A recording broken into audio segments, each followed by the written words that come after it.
Mr.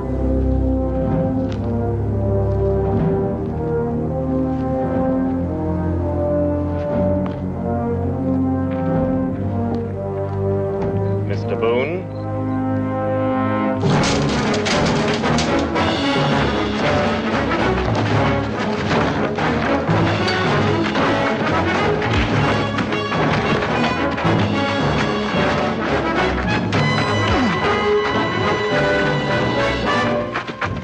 Mr. Boone. You are Mr. Boone, I presume? Right. You're about what I expected. I am Colonel Marcus Worthing. Where are they? The people of Boonesborough, your family.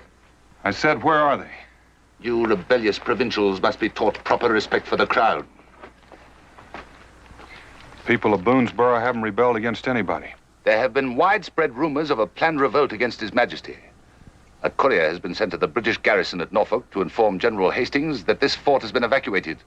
The general has promised to send a full regiment to occupy it. A regiment under my command. Sounds to me like you're planning on starting a war. If it should become necessary, Mr. Boone, British ships have been sent to blockade the eastern seaboard. With a stronghold here, the rebellious colonists in between will be contained. The women and children. Why did you take them? Can you think of a better way to ensure peaceful cooperation? It appears you didn't overlook a thing. There is one small item of unfinished business. But we have a long journey ahead of us.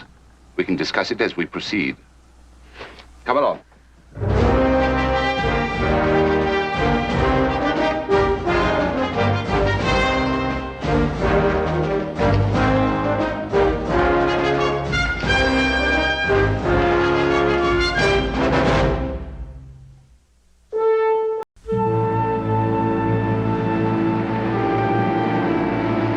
The colonel's coming.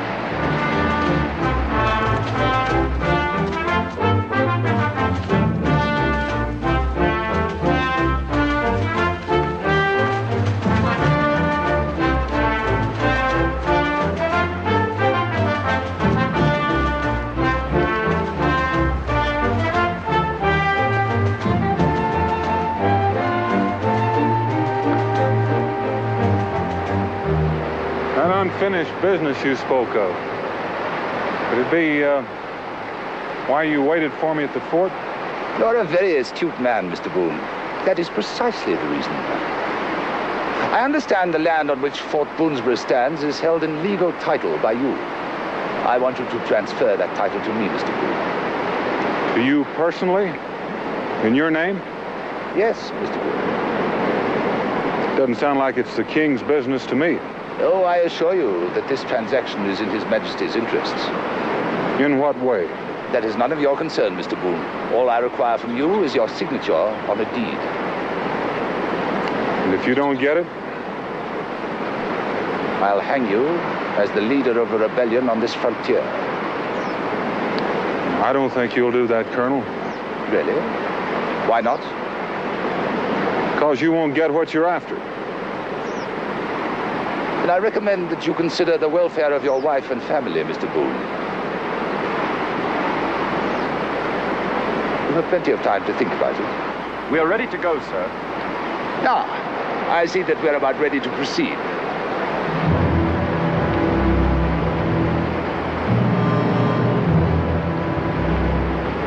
I trust you like traveling by canoe.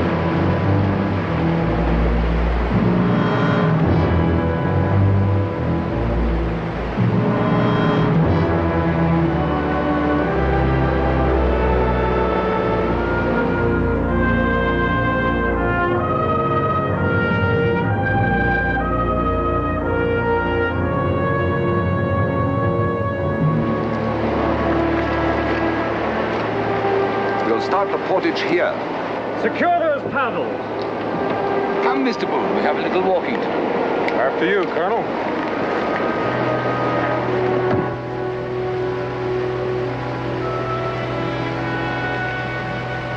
Chickasaw country. Mind telling me just where it is we're going? I see no reason why I shouldn't.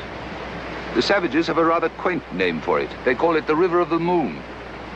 Those savages are a mite touchy about white men trespassing their land. What kind of pact did you make with them? Well, the pact is still pending. White scalps are selling for a premium at Fort Detroit. Colonel, someday I might just take your scalp. For free. I think not, Mr. Boone. However, I do think that you will accommodate me and sign that deed.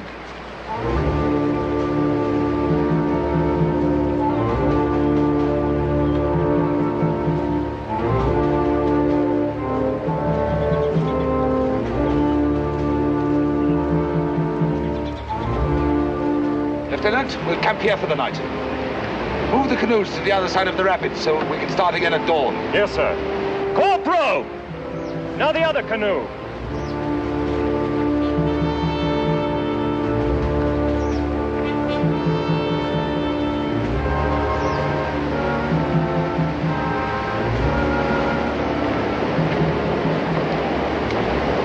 Beautiful country, don't you think so, Mr. Boone?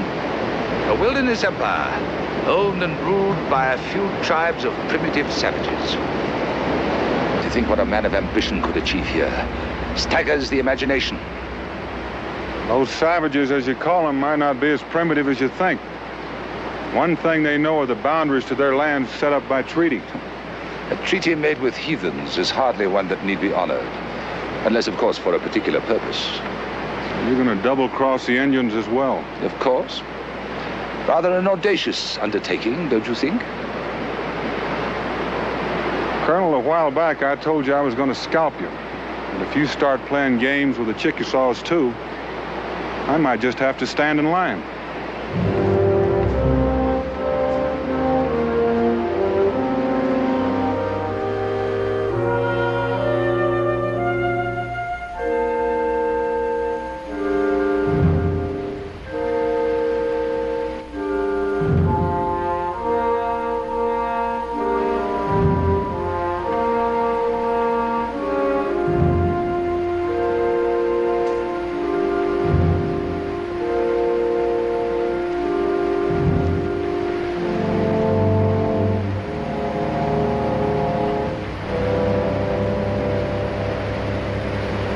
I guess you and your men can feel quite proud of yourselves, Lieutenant. Stealing a whole community the size of Boonesboro and all the lands of the Chickasaws thrown in. That's no mean accomplishment. I can understand you're feeling bitter, Mr. Boone, but I'd hardly call it theft. No, I don't suppose you would. Tell me, Lieutenant, how much are you getting out of this? I resent that, sir. I know how you feel, Lieutenant, but if he's not going 50-50 with you, I'd set up quite a yell. I refuse to listen to this kind of talk. You can do that too, but that don't change things any. The Colonel's not doing this all by himself, you know. I am not in the habit of questioning the orders of my superior officer. Now, if I were you, that's a habit I'd break. Suppose His Majesty finds out he's being made party to a theft. Don't press me too far, Mr. Boone. I could have you shot for what you've said already. Colonel won't allow it. Haven't signed his paper yet. You'll sign them. I admit I haven't got much choice, but that's not what I'm aiming at. Then aim it, Mr. Boone. Lieutenant, he's already double-crossed the king. The Chickasaws are next. What makes you think he won't double-cross you when the time comes?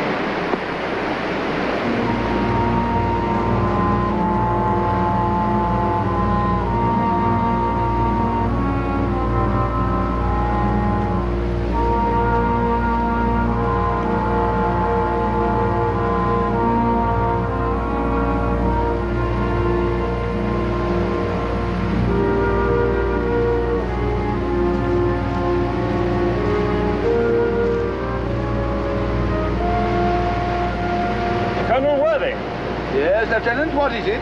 Your tea, sir.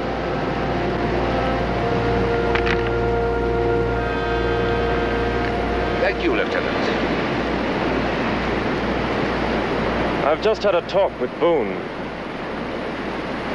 So? I think he's dangerous. He has a good idea of what you're planning. He not only has a good idea, he knows perfectly well what I'm planning, Lieutenant. I went to the trouble of explaining it to him myself. Not in great detail, of course, But the general picture was quite clear. You told him? Yes. It was perfectly obvious even to his backwoods mind. I thought it was better to put his curiosity at rest. Do you think that was wise?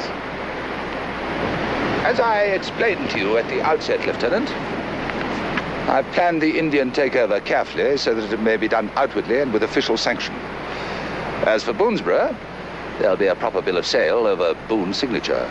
The papers are all prepared. Well, what about the settlers? They have a tremendous loyalty toward him. Loyalty is an impermanent thing, Lieutenant. It is quite easily destroyed by doubt. How much loyalty do you think they'll have if he should refuse to sign? I should think it's more likely that they would hang him rather than take his side. You do intend to set them free, as you promised. Why do you ask that, Lieutenant? I'd like your word on it, sir. I want no settler's blood on my hands. Nor do I, Lieutenant. You have my word. Thank you, sir.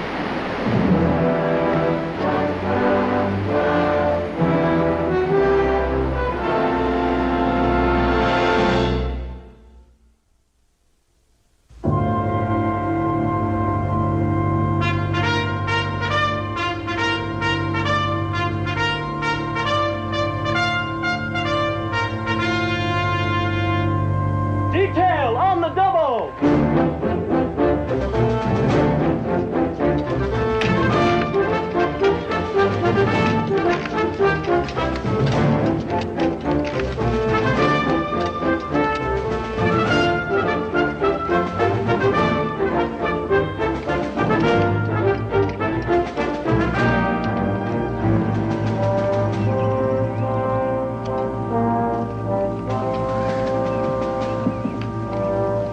Well, Mr. Boone, perhaps you recognize this place.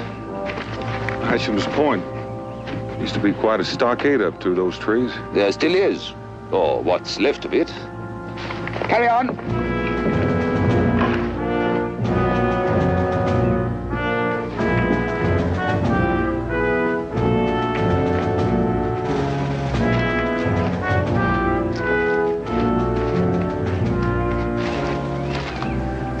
You see something of interest, Mr. Boone? There was a massacre up there 5 or 6 years back. It's like you're planning another. Oh, you mean the cannon? A mere precaution. You know how untrustworthy the Chickasaws are. Given a choice between them or you, I trust the Indians.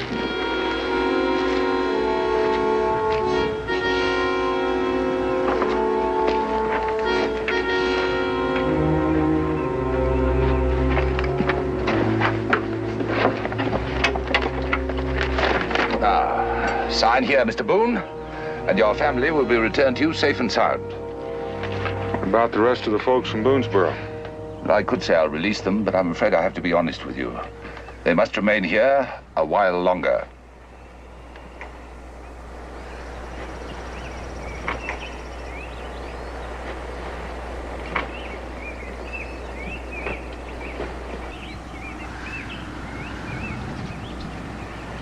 As a matter of fact, Colonel, I'm not even sure my own family's here.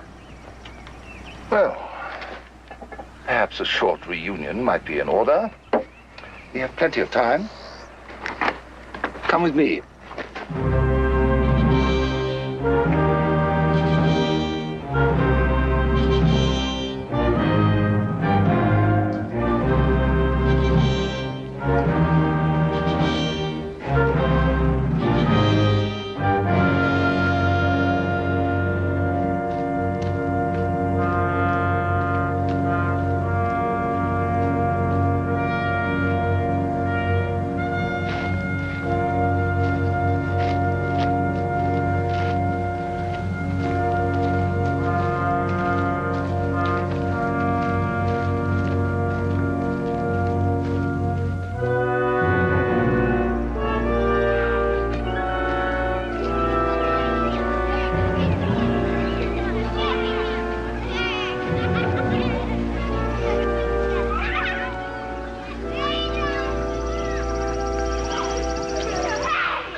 We'll wait for you here.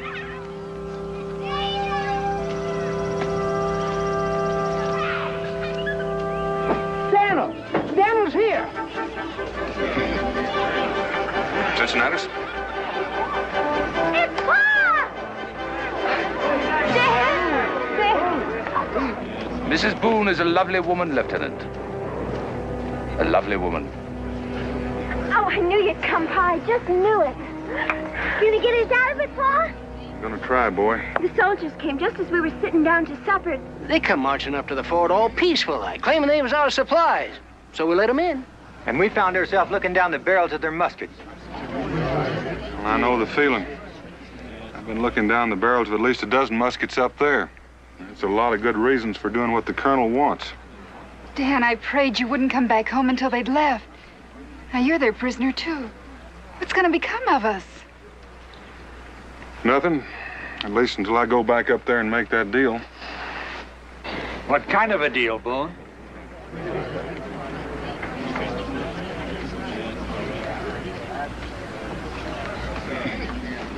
If you're making a deal, we got a right to know about it. Yeah. I said, what kind of deal are you making?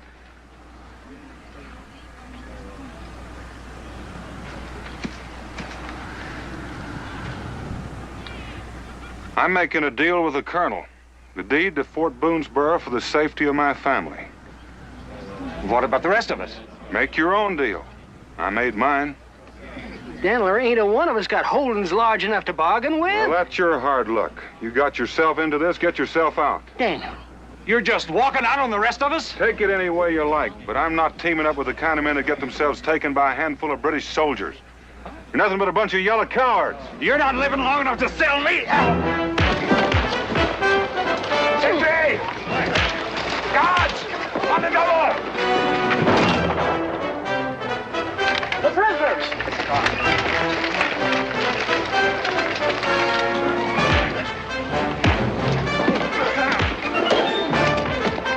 Well, what's happening? We just have to have faith that your father... Long men! On the double! Stop that fight! Stop this fight!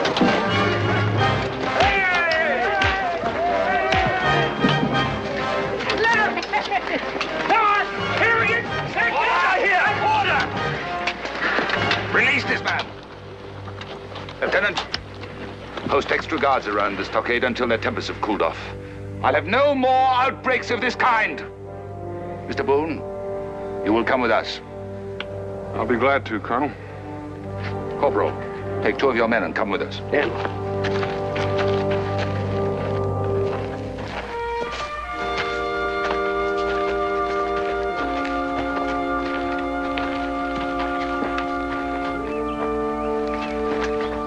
You wouldn't by any chance have been trying to engineer an escape, would you, Mr. Boone? Not with all those cannons looking down my throat. And would you kindly explain to me what caused the trouble? They seem to think I'd sold them out because I said I'd sign the deed. You find that amusing, Colonel? It bears out a theory I've always held concerning loyalty. Well, it changes mine.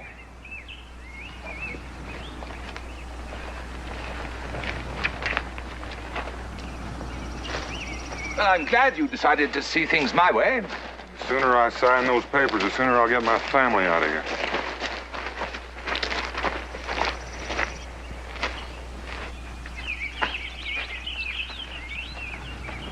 Mind you, the others must remain here. We both know you have to keep them here as bait for Chickasaws, don't we, Colonel? I gather you're no longer interested in their welfare. After what just happened? I figure it's every man for himself.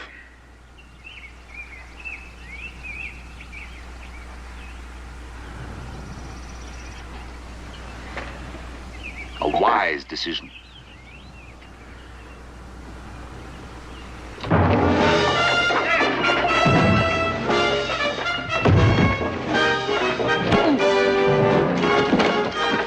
Don't let him get away!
trace of him, Lieutenant?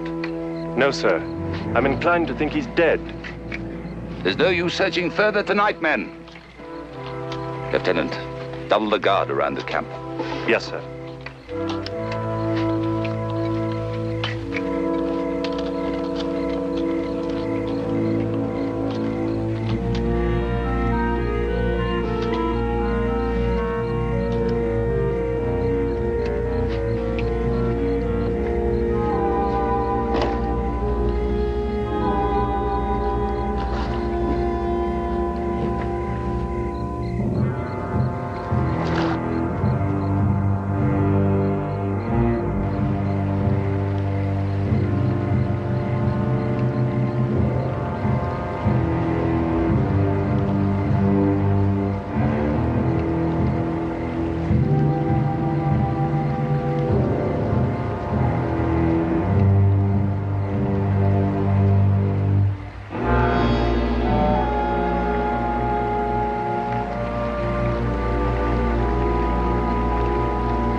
Big Turtle is a fool.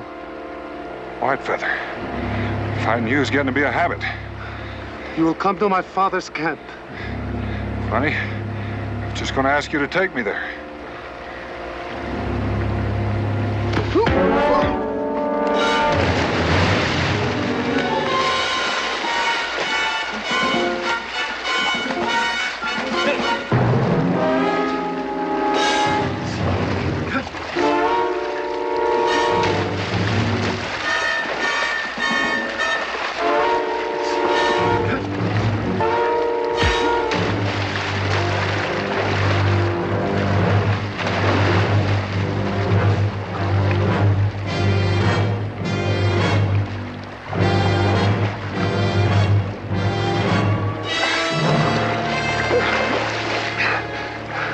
Now let's go to your father's camp before we wear each other. All right?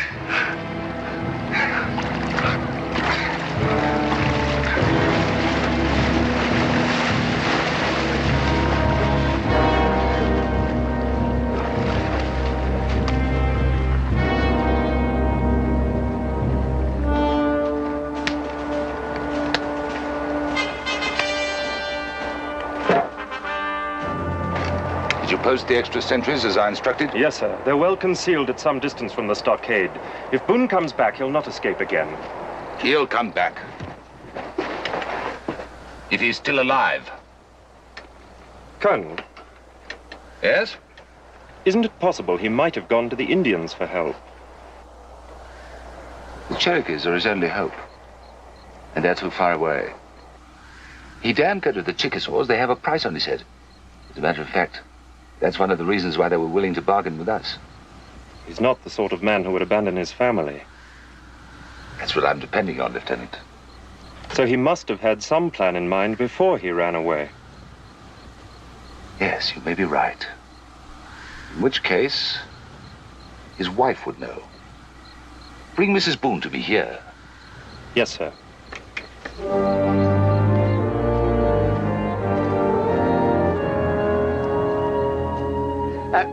Israel, don't you think it's about time you was turning in? Reckon so. Mr. Cincinnatus? When do you think Pa'll be back? I don't know, Israel. Most folks around here don't think your pa's coming back. That ain't so. He told me he'd be back, and he ain't never told a lie. I know.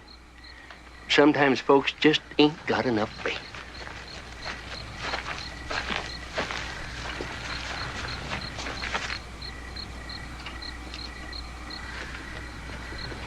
Where's Mrs. Boone? She ain't here. Israel, where are you going?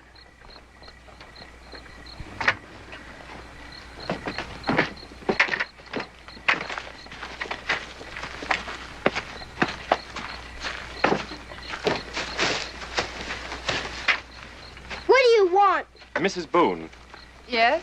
Colonel Worthing would like to speak with you. She's not coming. He'd like to speak with you now, Mrs. Boone. Israel. Now you take care of your sister just like your pa would. Don't worry, Becky. All right, Lieutenant. After you, Mrs. Boone.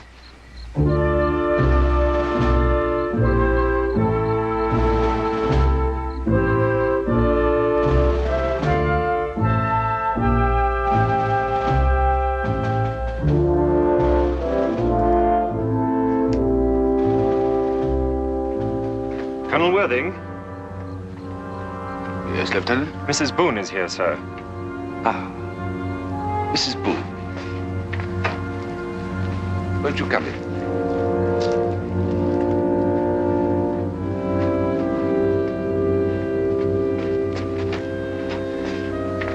Thank you for coming, Mrs. Boone. Won't you sit down? I prefer to stand. As you wish. What do you want, Colonel? I merely want to find out where your husband is, Mrs. Boone. I don't know. Then you agree with me that he has abandoned you, too. That's not what I said. I admire loyalty, although in many cases it's misguided. Take your case, for example.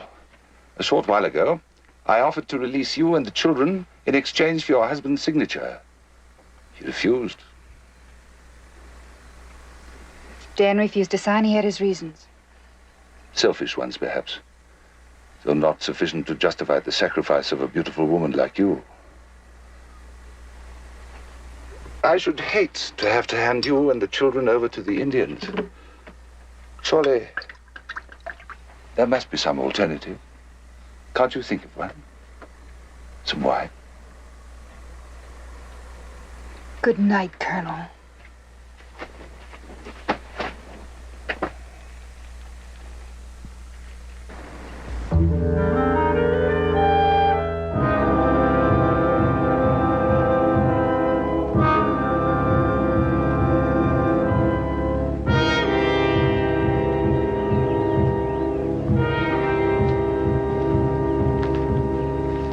Quite a gathering.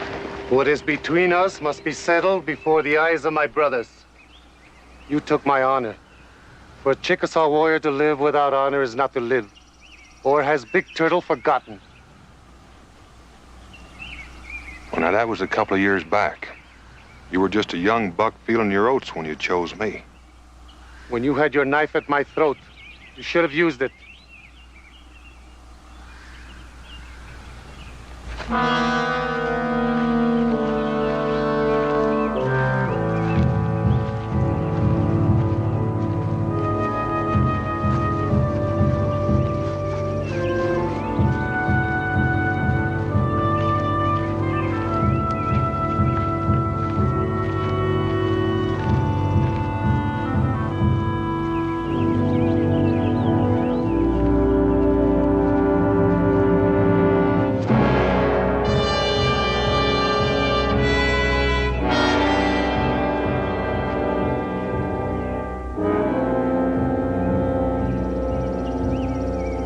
Big Turtle is the enemy of my people.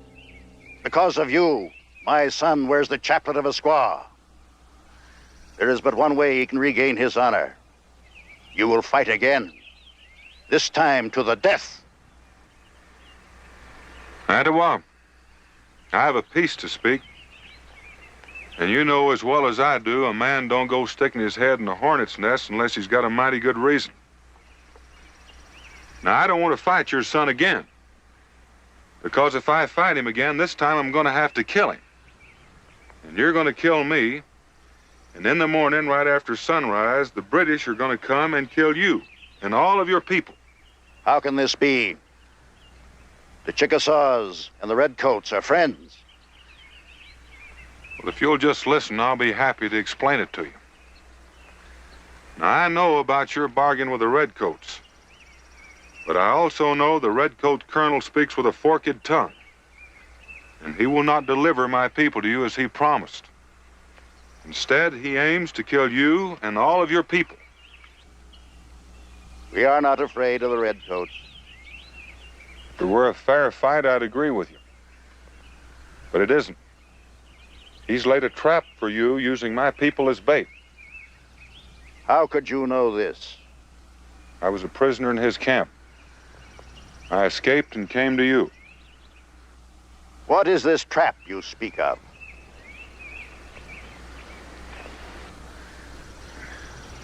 Here's the British camp. Here's the stockade where the prisoners are.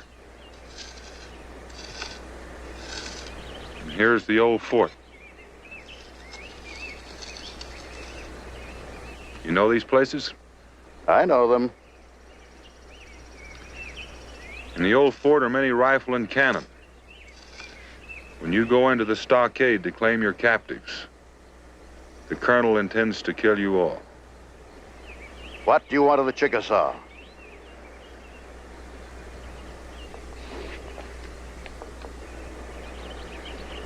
Let Whitefeather come with me to see that I speak the truth. Together we will silence the cannon and save many lives, Indian and white alike. And he will walk as a man again. Do you trust this man, my son?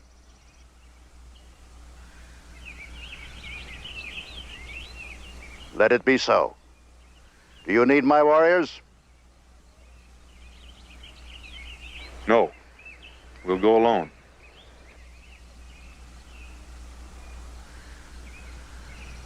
I'm ready.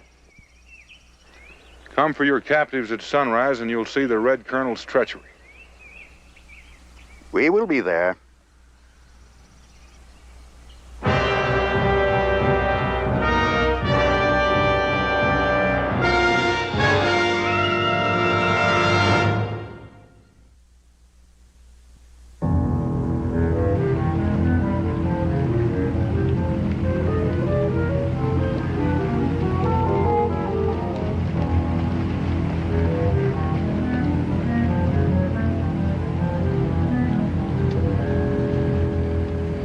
Boone's going under.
One I don't get.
Cincinnati? Shh, not so loud.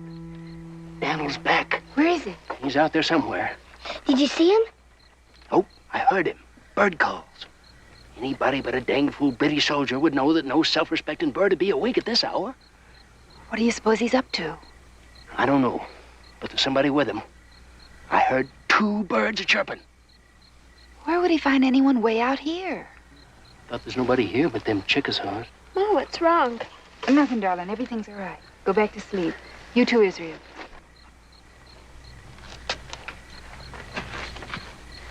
I got no idea what he wants, but I figured you might like to know, so to put your mind at rest. Thank you, Cincinnati. Well, what do you want? Why aren't you asleep with the rest of them? Any law against a man visiting his friends? Get back where you belong. Oh, put that thing away. I'll go on my own.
What is it? Indian canoes, sir.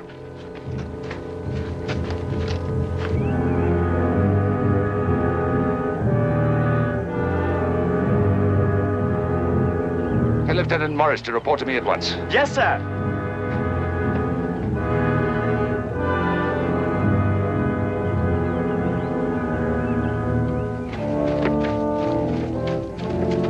You wish to see me, sir? Lieutenant, dismiss the guards. Have them report to me at once. Send the captains over to the Chickasaws. You gave your word they'd have their freedom. Only if Boone kept his word. Turn them over to the Indians. Yes, sir. Corporal, fly the jack. Yes, sir.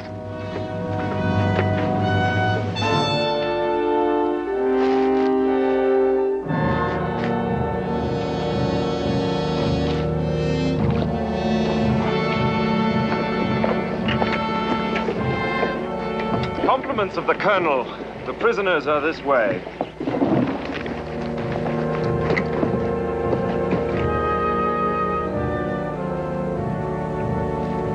Reckon now you know I was telling you the truth. I would not have come had I not believed you. White Feather, the fight we had a couple of years back, I didn't mean to bring you dishonor. I made the fight. I made my boast I would kill Big Turtle. I only wished to look big in the eyes of my father. You sure made yourself big tonight. That chapelette, I got an idea that's coming off. My father placed it there. Only my father can take it off. Let's go up and see how the Colonel's gonna act when he finds out we spiked his cannon. Prisoners! Attention!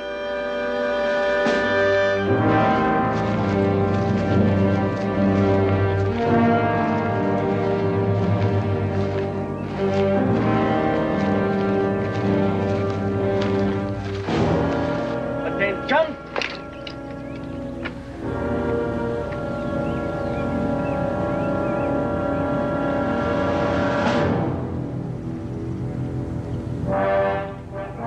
row.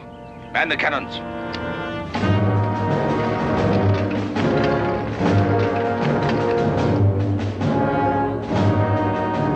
Stand freeze! Dismiss!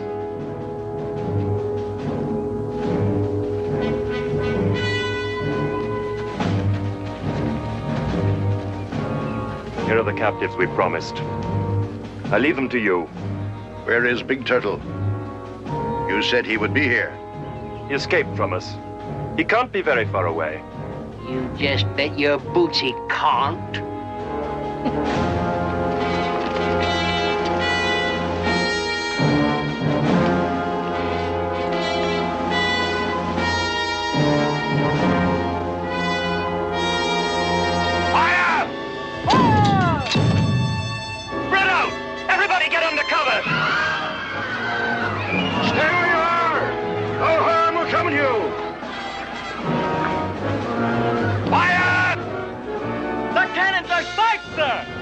I said fire, you fools, fire! We're all through. You're wasting your time, Colonel. I will not be intimidated by you nor this heathen. I speak for my father, chief of the Chickasaw. You will go from this land before the sun rises again, or you and all your redcoat soldiers will die here. I have spoken for my father. If I were you, I'd put that down and do as he says. Do you really expect me to run, Mr. Boone? The way I see it, running beats dying.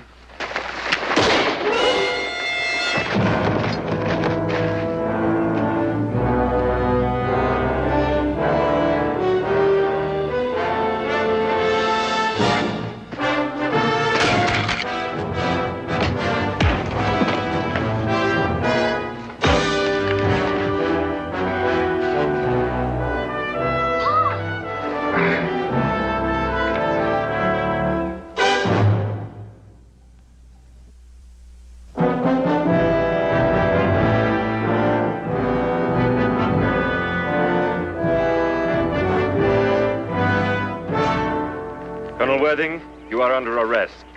May I have your sword?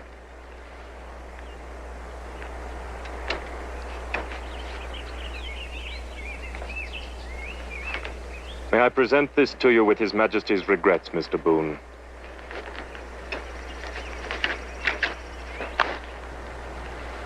Well, I figured it was the man, not the uniform, Lieutenant. After this day, I will no more fight against you. There will be peace. It is good. Just one more thing, Ottawa. A while back, I gave Whitefeather his life. Today, he gave me back mine. I figure that's fair enough.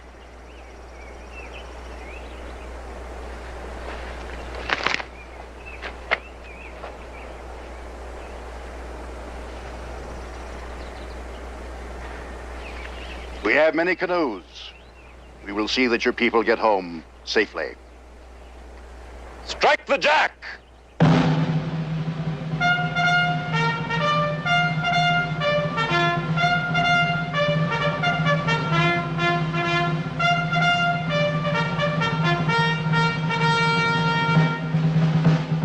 Forward! Huh.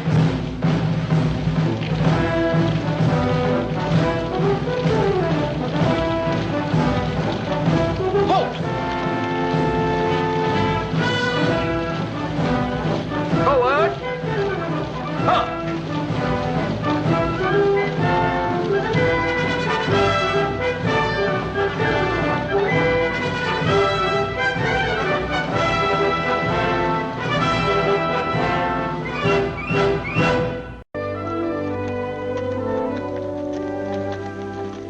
Hurry up, get that load under the roof before it rains.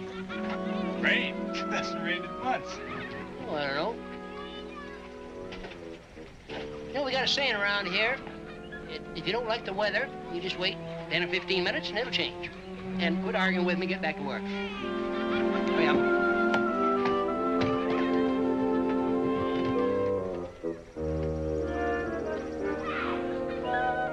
Howdy. You fellas new here in Boonesboro, ain't you? Yeah.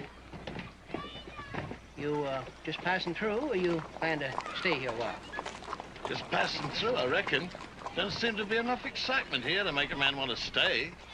Well, it's excitement you're looking for. You just hang around a couple of weeks. Well, what's going to happen in a couple of weeks that ain't happening now? What's the day of the big race? What big race? You mean to stand there and tell me you ain't never heard of the Boonesboro race? Well, I figured everybody in Kentucky heard of that. Well, me and Stinch ain't from Kentucky. We're up further north. Oh. Well, it all happened about 4 or 5 years back. See, every year, a band of Indians come in here to trade. And this year, they had one of the fellas that figured he could just outrun everything on 2 feet and most things on 4, so they set about promoting a race. Indians like to gamble, in case you didn't know. Yeah. So we done a little gambling, and they put up everything they had supporting their man, and we got everything we had together to call the bets. But that was the year that Daniel Boone was up to Salem, and he couldn't run the race. So what happened? What happened? Well, like they cleaned out everything in Boonesboro, lock, stock, and barrel. Well, now the next year we had another race. And this time we had Daniel Boone representing us. And he liked to run that engine right into the ground. It was the dangest thing. You know, every spring now we have this big race. But the engine ain't been born yet that can outrun Daniel Boone. Jericho, will you run around the other side? But they keep right on trying.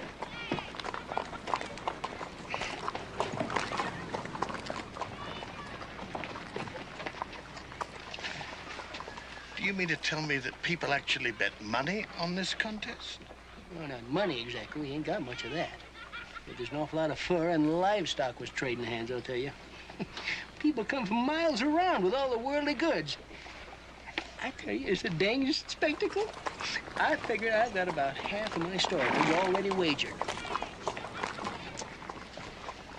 I figure that I can be a tolerably rich man in a couple of years. What happens if you lose? Well, shucks, man, I just got through telling you that there ain't nobody can outrun Daniel Boone. Excuse me, I got a customer. Can I help you, man?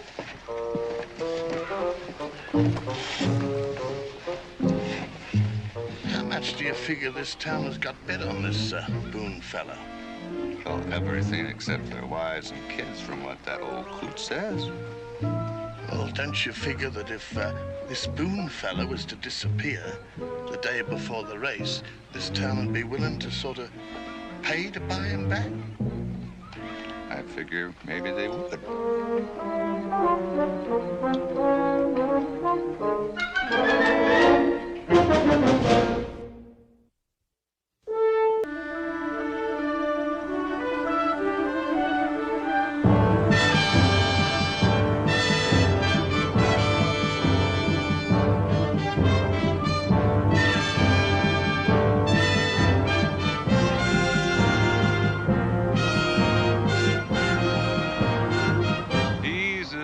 Fair country runner.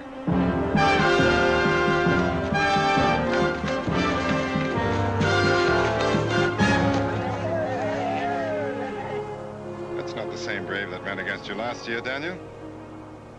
I was in the Creek camp only last week. I never saw that one before. It may have been they've gotten smart and brought in an outsider for the race this year. That's hardly what I would call cricket. You know it? He's an Iroquois from up around the lakes. Indians up there call him Deerfoot. It sounds logical. They say at any distance over 2 miles, he can outrun a horse. Sounds like a bad year for Boonesboro. Think you can outrun him, Daniel? I outrun him once, about 2 years ago. That makes me feel a little better. I have a whole winter's catch of furs bet on that race. Of course, the fact that he and 8 or 10 other braves were chasing me with tomahawks might have urged me along a little bit. Well, I'd be happy to make him angry at you again if you think it would help. I'll even furnish the tomahawk. Now, you hang on to your tomahawk. Don't do me any favors. You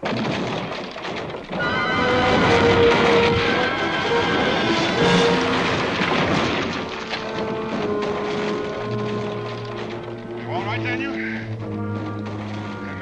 Did you say you bet on the race? A whole winter's catch. Why? Well, there's always another winter. What do you mean by that? The way this feels, I'll be lucky to walk, much less run.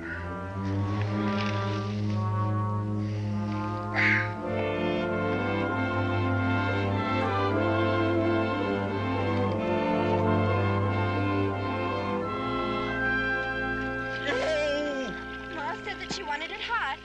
Scalded bristles off a hog with water colder than that. I'm just doing as I was told to do. I can go get some more water. Don't bother on my account. That's exactly what Ma said you'd say. Sometimes you sound more like your ma than your ma. And if that were my leg, I'd stay in bed and let it heal, instead of trying to rush things the way you are. The foot in the water. Don't start that again, Becky. You know, everybody's dependent on me. If you ask me, the whole thing's ridiculous. Every spring, the entire community goes crazy over a silly foot race. Well, it's not so crazy. Everybody has a day of fun after a hard winter. And for another thing, it helps keep us on a friendly basis with the Indians. I'd rather foot race them than fight them.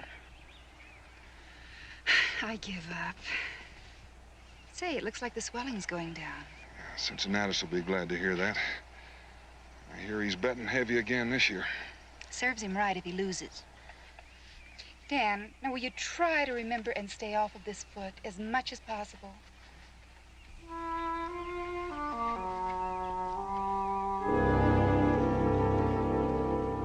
You mean to say there ain't no chance we can get them Injuns to agree to call all bets off?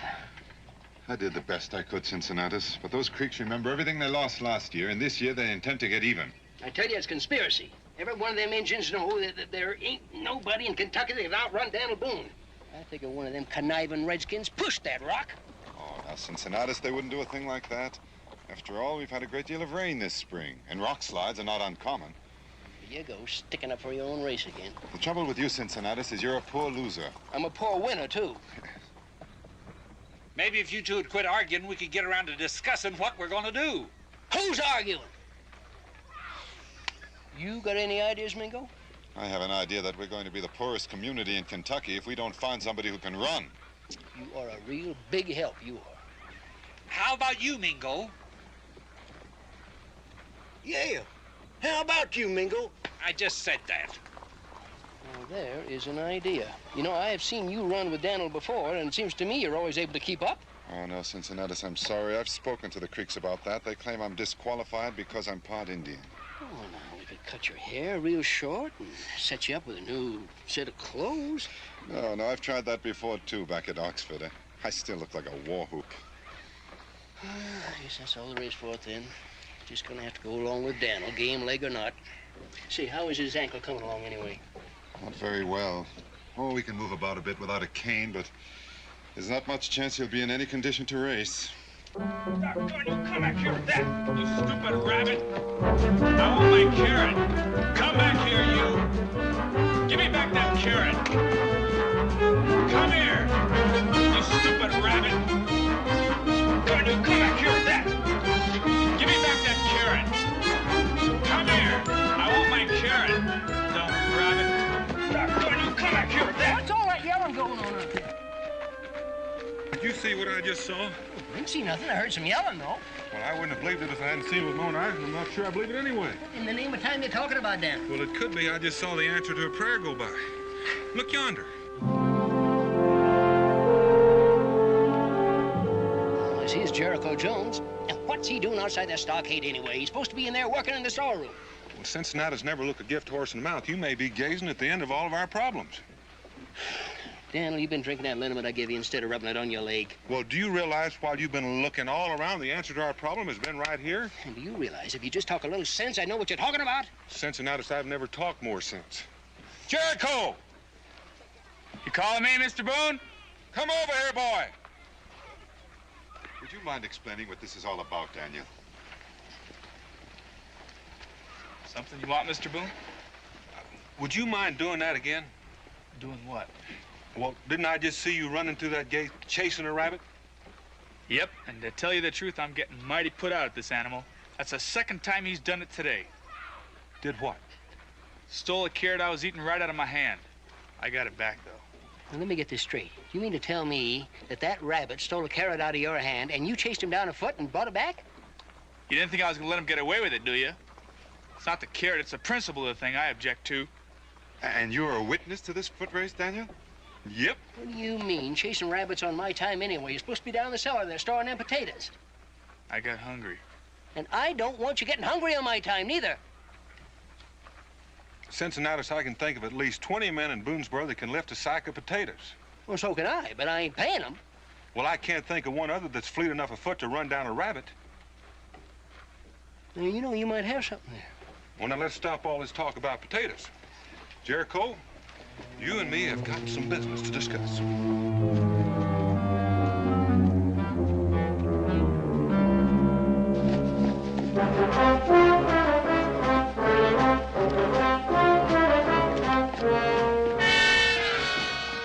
Well, I got to admit he's got good action. But I'll have to take your word about his early speed, Daniel. Well, he seems like he's sound and weighing and limb.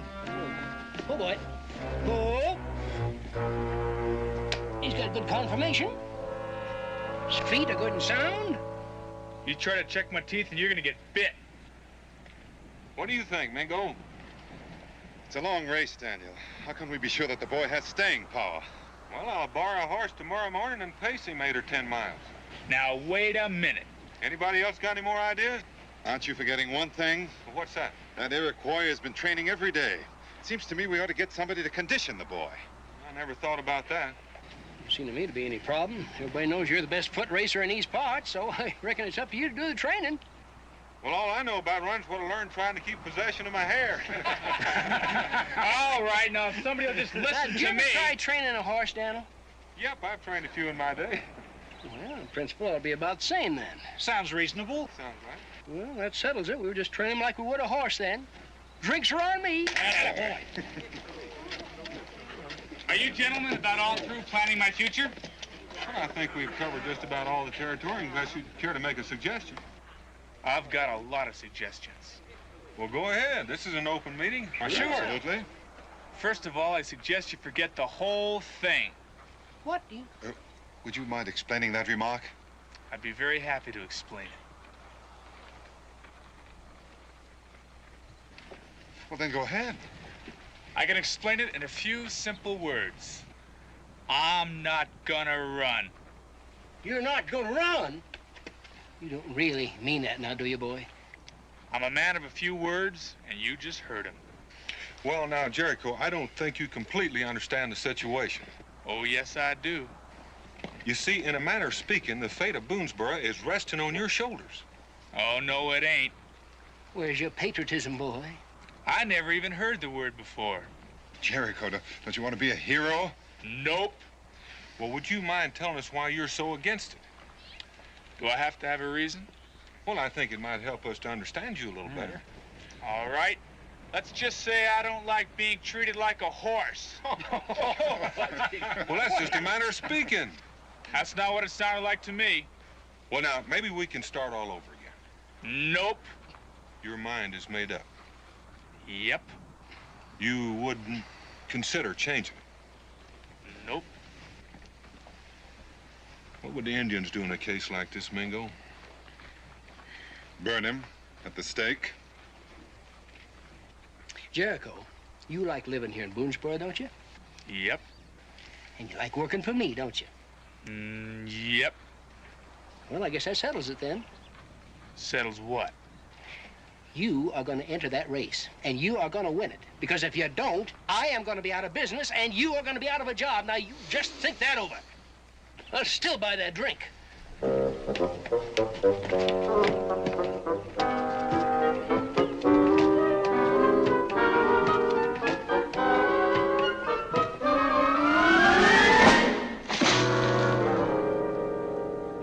just can't figure what's eating on that boy. We are paying him as cotton, as you might say, and he don't want no part of it. I can't figure out what he's so infernal mad about. Well, you'll have to sort of admit that we were a little abrupt in bringing up the subject. It was more like we were telling him he had to run instead of asking him. Doggone, as long as he's working for me, I guess I can tell him what to do. He's supposed to be looking out for my interests.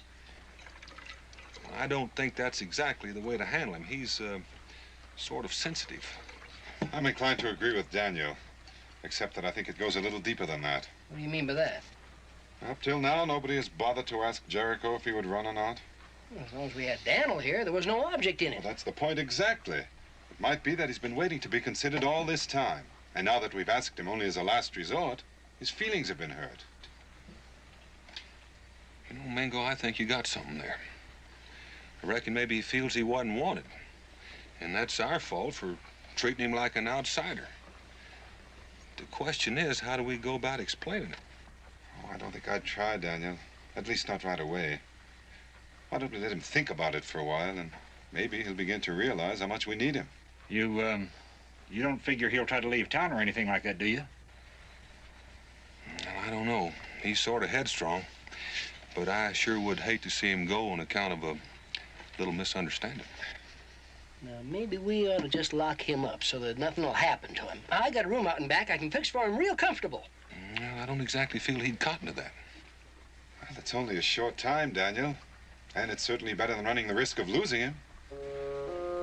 Well, I hope he gets used to it.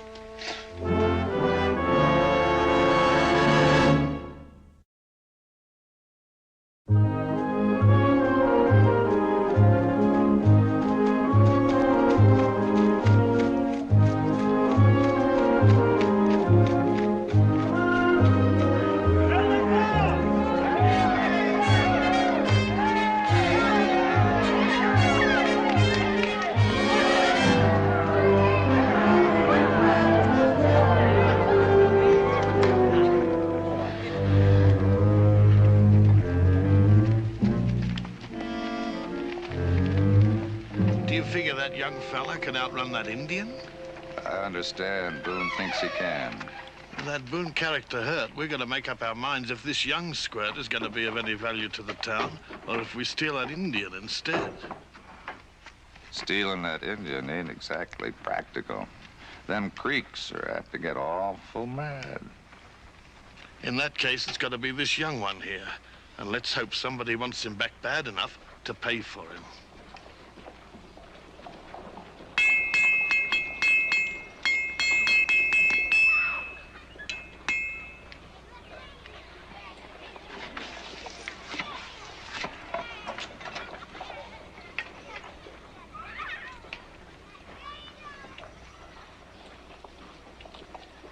I've shot a lot of things in my time, but this is the first pair of horseshoes I ever made for a human being.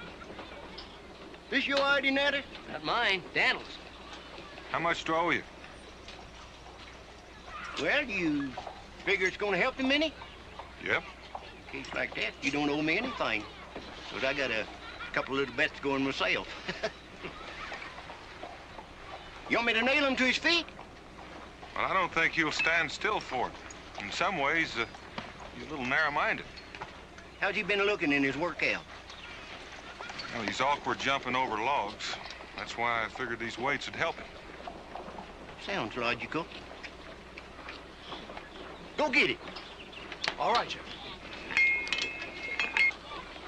Now, you don't expect me to run with those things on, do you? Well, that's what I had them made up for. Mr. Boone, I'll put up with an awful lot, but that's going too far. Now, don't go getting your shirt tail tied in a knot. They don't train racing horses with racing plates. I keep telling you I ain't a horse, but nobody seems to listen to me. Now, you just sit down and hold your foot up. It won't take long to put them on. It's gonna take longer than you think, 'cause I ain't sitting down and I ain't holding my foot up. It seems to me, Jericho, you always do things the hard way. Come on, Jericho. Hey, you. Yeah. Oh, boy. Whoa, Jericho. You just simmer down. Somebody stay on his head. I can't work with all that yelling going on. Oh, boy. Whoa, Jericho. You just simmer down. Yeah. Oh, boy. Now, hold still. Jericho. You just...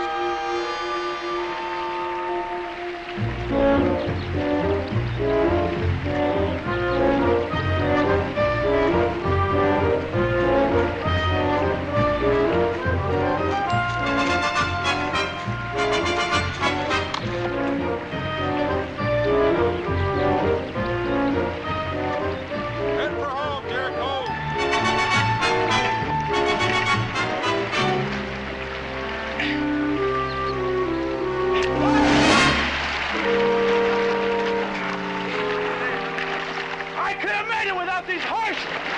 on!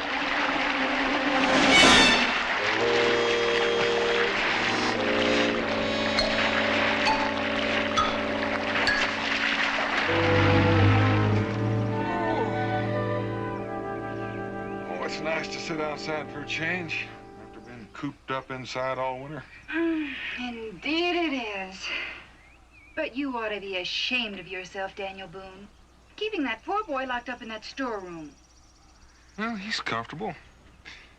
If it was me, I'd rather live there than stay upstairs where he's been staying.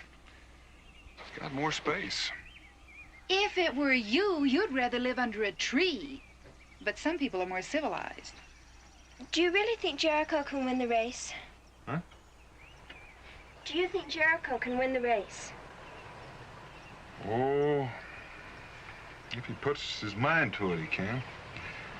The trouble with him is that he's liable to lose it out of downright stubbornness.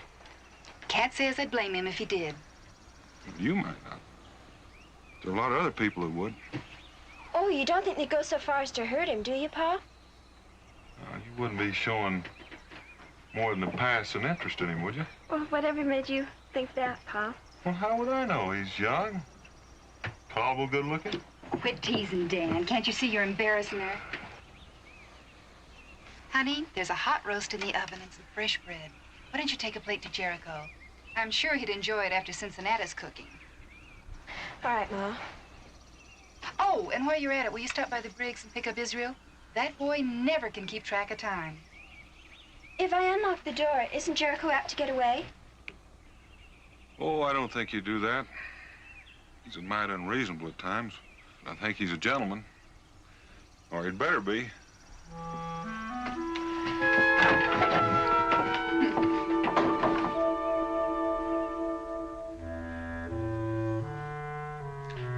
You ever stop to think about how much trouble you've been causing me? Here I was all happy and contented, and you had to steal that carrot, and now look at me.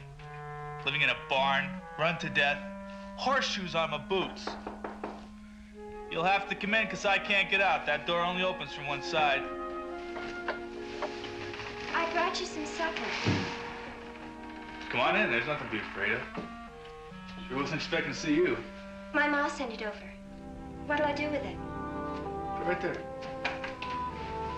That was right nice of your mom. Well, she was afraid that Cincinnati's might poison you with his cooking. He's been trying. That looks great. It's probably cold by now, but I hurried over here as fast as I could. Big improvement over what I've been eating. Almost forgot myself. I used to have company. Won't you sit down? Oh, thank you. It ain't much, but I call it home. My ma thinks it's a shame to keep you locked up like this. I think so, too. Makes it unanimous, except for your pa. Now, what does he think about it? Well, he thinks it's better than that room you've been living in. He's got a point there. Still ain't saying much. Does your pa know you're here? Yes? Why? Didn't it ever occur to him that I might knock you right over the head and walk out of here? Oh, he thought about it. But he said you wouldn't do a thing like that. He said you were a gentleman. Your pa said that? He certainly did. Then you ask him why he don't start treating me like one. Don't you think you better start eating? It's getting colder all the time. You know, my pa really likes you. Got a funny way of showing it. It's just that he doesn't think you realize how important this race really is. Not important to me. I don't think it was ever really important to my pa either. But he always made believe it was because it was important to other people. That's why he always tried to win. Not because he cared, but because somebody else did. Exactly the part I don't understand. If they want to bet on something, why don't they bet on whether it's going to rain or not instead of some stupid race? It's not the betting. It's just their way of showing that they like you and that they have confidence in you. And that's why you let them down, because you keep saying that you don't want to run. They're not betting on me. They already bet on your pa, and they can't get out of it. I know that's how it seems, and I know you've got hurt feelings. Who says I got hurt feelings? Well, you just said it yourself. I never said no such thing. And if you haven't got hurt feelings, why don't you say you'll run? Because if somebody had asked me to run instead of trying to force me into it... There, you just said it again. I wish you'd quit putting words in my mouth. I'm right and you know it. Except you won't admit it, not even to yourself. How do you know so much about it? Because I've done it. I've had hurt feelings when people didn't even mean it. I wanted to hurt them back. I felt awful about it, but I did it anyway. Who can I hurt in this town? Everybody. Because they all like you. I suppose that's why they keep me in here like a criminal. Yes, it is. Pa was afraid that you'd get mad and run away. Nobody wanted that to happen. Not as long as they figure I can pull their fat out of the fire. That's not true. The trouble with you is you know you're wrong and you're just too pig-headed to do anything about it. I suppose your pa said that, too. He said you could win this race if you tried, but you're apt to lose it out of plain stubbornness. Well, he's a fine one to be calling anybody stubborn. He's the most bullheaded. I don't believe him, though. You are going to try and win, aren't you? I haven't even thought about it. Well, you better start thinking real fast, because there's only 2 days left. Don't you think you better eat your supper?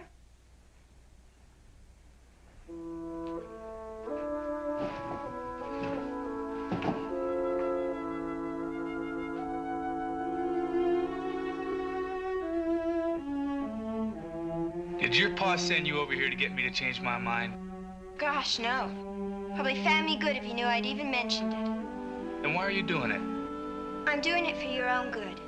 You see, the people in Boonesboro have a lot of money tied up in you. If they think you can win and you lose out of just plain stubbornness, well, they're apt to do something far-fetched and, well, I wouldn't want to see anything bad happen to you.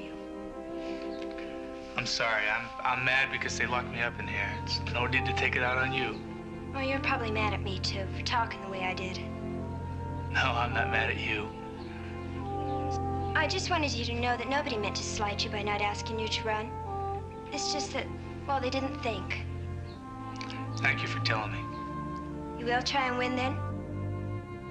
I'll think about it. Well, that makes everything just fine and dandy. Now, wait a minute. I said I'd think about it. I didn't say I'd run. I know you will. Well, I've got to go now. I'd walk you home, except I'd probably get shot if anybody saw me. Well, that's all right, because I have to pick up my little brother anyway. Well, look, thank your mom for the food. Oh, I will. Look, I'll be back in the morning to pick up the dishes. You don't have to do that. I'll give them to your pa. I'll ask him if I can bring him back. Oh, it's no trouble, really. If you really want to get away, I'll leave the door unlocked. You'd get all blamed for it if you did. I don't care, not if you really want to get away. I think I'll stay penned up. Bye. Bye.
Don't ask questions, just do as you're told.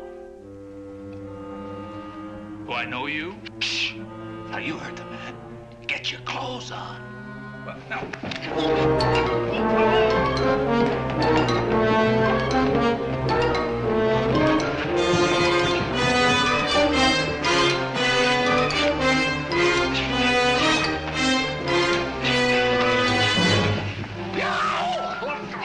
Shut up, you fool! You big me! I'll bite him back! Would you stop kicking, will you? You hold on to it for a moment. I think I can. Why? Well, I hate to do it. It's the only way. Now, you hold on to him and I'll find a board. All right. There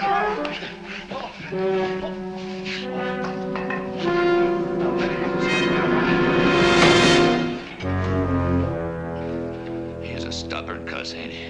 Now, what did you have to go and do a thing like that for? Now we'll have to carry him. Better than getting clawed to death. Well, how are we going to get him dressed? We ain't gonna bother. It's worth just as much undressed. Now put that ransom letter there on the bed so somebody will see it.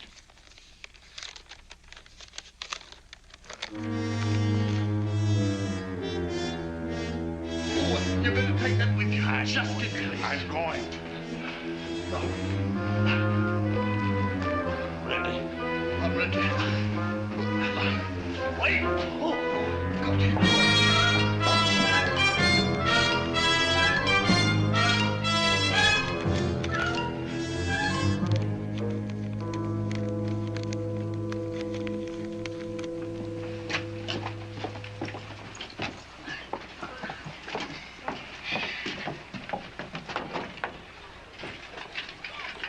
Jericho?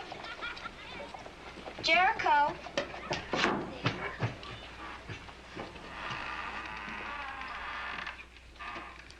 Jericho? Jericho? Do you plan to work him out again today, Daniel? Just enough to limber him up, not enough to tire him. You sure you ain't got him trained a little too fine, Daniel? No. You did that 10 miles yesterday. You did it in an hour and 15 minutes, carrying weights.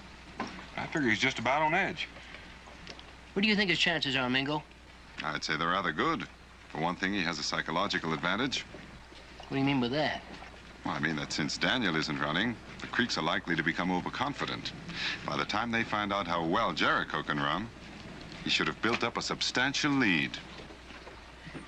You know, Mingo, sometimes I think I understand you better when you're talking Injun than when you're talking English.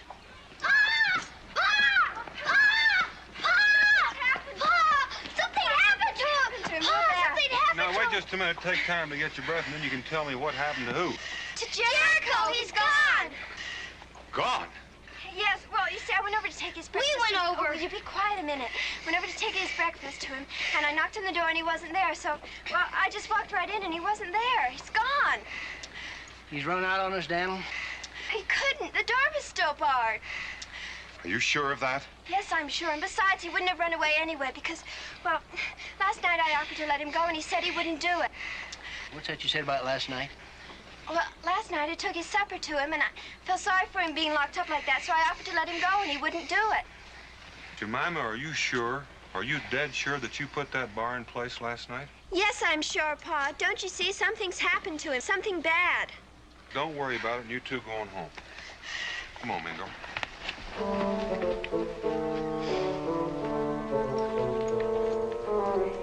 I knew we couldn't trust that boy.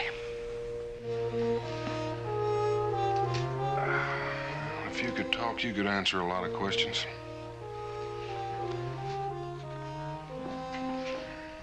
Did you find anything, Daniel? Did you ever hear of a fella leaving in the middle of the night without his clothes? Without his clothes? They're all here. Every stitch of them.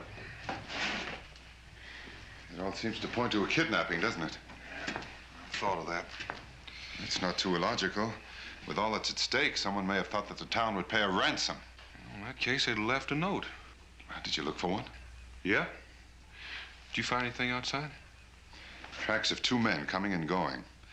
And the indication was that they were carrying something heavy when they left. Let's go find out.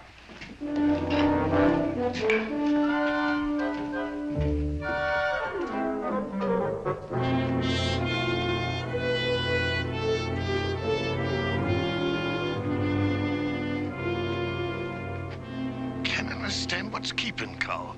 He should have been back here before this with the money. Or maybe you ain't as valuable a piece of property as we thought you was. Well, speak up, don't mumble. Oh. You got something you want to say? Well, I'm warning you. Just one little yelp from you and I'm gonna bash you with this stick here. You understand? Well, just keep it in mind. Now, what is it you want to say? I'm hungry. Well, you can't blame that on me. We didn't figure on being here more than a few hours, so I didn't bring any grub along. Wonder what's keeping Cole. Maybe he got caught. No, he's got better sense than that.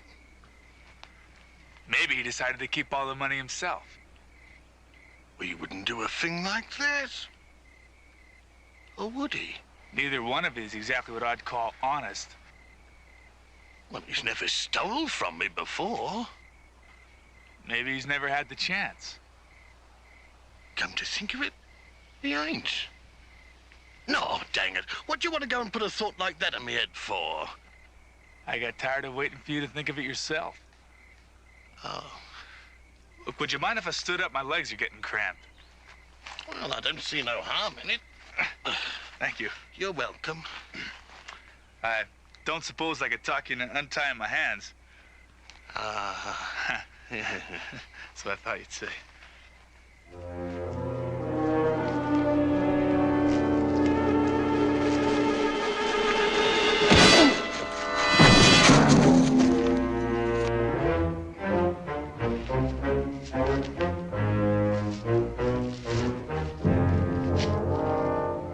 Hey, stand. Stand. Fine idea you had. I waited out there, like we said in the note, and what? And nobody showed up. What did you do to Stench? The same thing I'm gonna do to you if you give me any trouble. I wouldn't think of it. What do you want me to do? Go over there, sit down, start taking off your boots.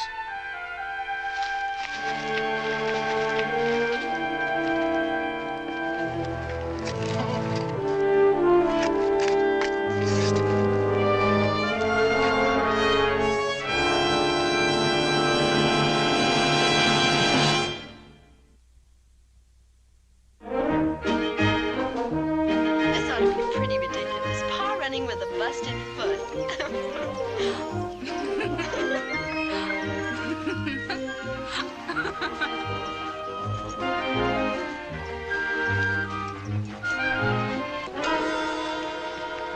Oh, if I ever lay my eyes again on that no-good, low-down Jericho, I'll shoot him. No, sir, shooting's too good for him. I'll think of something worse. Well, we can't fault him too much, Cincinnatus. We don't know what happened to him. It's plain enough to me. If he's been held for ransom, we'd have heard by now. I still don't think he ran off. And when this race is over, I aim to go looking for him. We might be going with you, but not for the same reason. I wonder how Mingo's making out.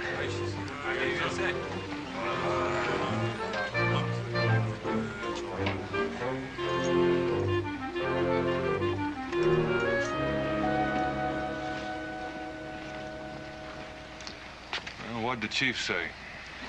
I spoke to him. Well, what'd he say? He said he's waited long enough. It looks like it's up to you. Can you run on that ankle? Well, I don't know how far. But if they won't change your mind, I guess I've got no choice. Those Creeks are anxious to collect their winnings and go home. And now, we come to the big event of the day. I reckon you all know the rules since they ain't changed from last year. Now, this is a 10-mile run, starting here and ending here. The course is plainly marked all along the way, so you can't miss it. And there'll be judges placed every mile to see that nobody takes a shortcut. All right, so now if the runners will get ready, get on your mark. Get ready. Hold it, Jericho!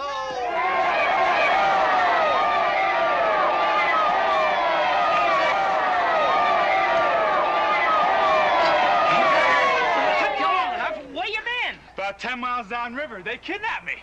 Well, who did it? That don't make no difference now. Let's get this race started. Well, Jericho, I want you to know one thing. We didn't know whether you were kidnapped or whether you ran off. We couldn't find a ransom note. That don't matter now. Well, I just want you to know the town was ready to put up a ransom. We just didn't know what to do with it. Even after the way I've been acting? Well, I guess that's your business, son.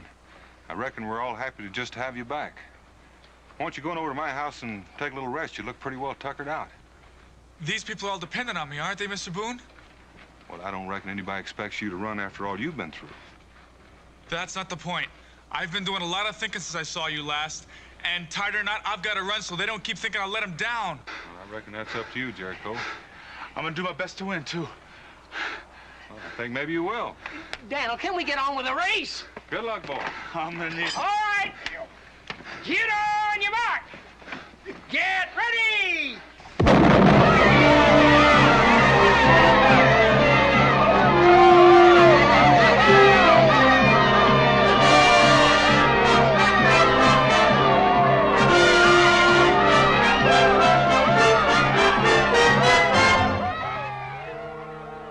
Daniel Mingo. Now, Mingo, since you ain't gonna run, me and the chief here has decided that you're gonna be judges. Seems that you're the only white man he can trust. Suspicious, cuss, ain't it? Can't understand it. Now, we're gonna station you down the creek there where the trail crosses to see that nobody gets drowned. And why don't you help Jericho along a little bit? Now I know where the chief gets his ideas.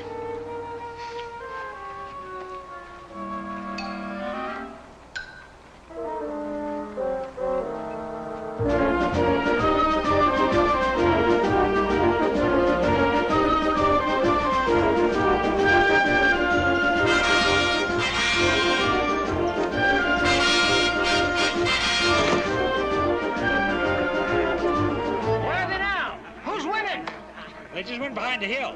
The last I seen of them, they was running neck and neck. You hear that? They're running even. Now, you want to double that bet? Good.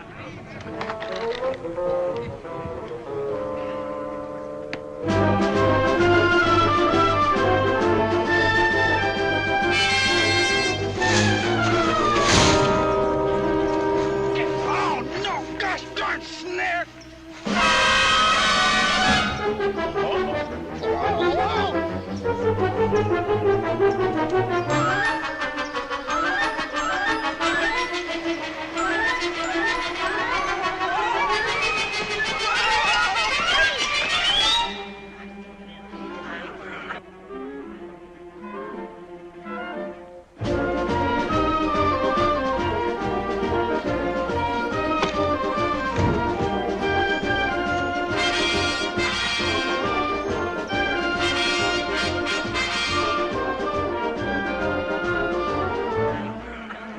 Sight yet? Yep. Well, don't just stand there. Tell me who's winning.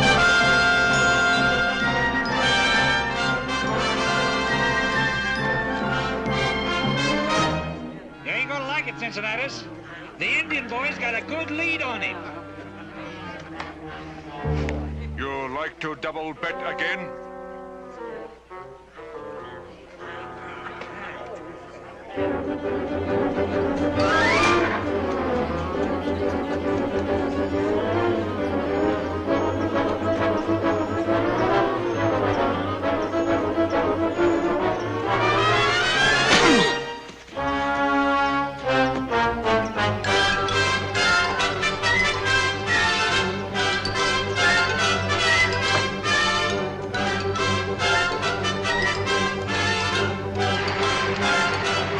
Here they come.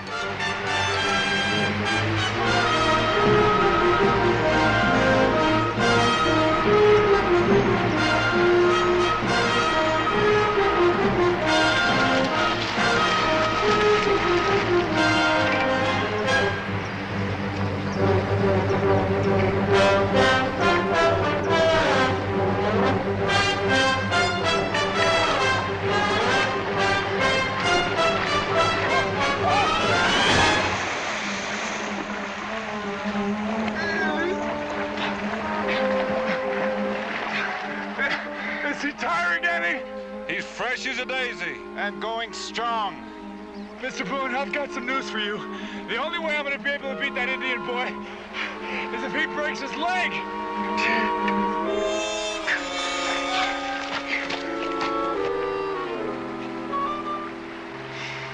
Here, you take it. It may be a long, hard winter.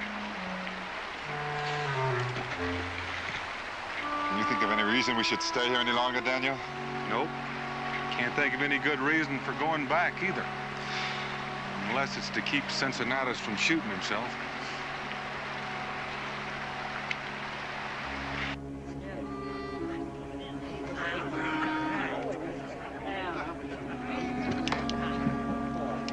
Here they come!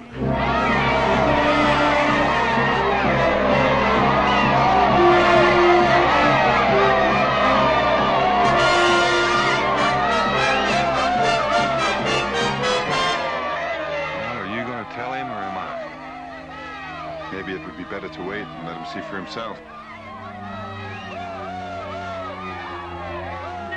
What in tarnation?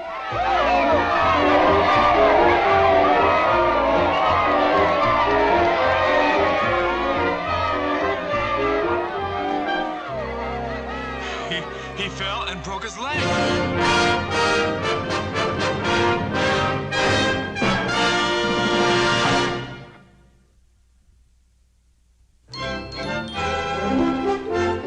Yes, sir.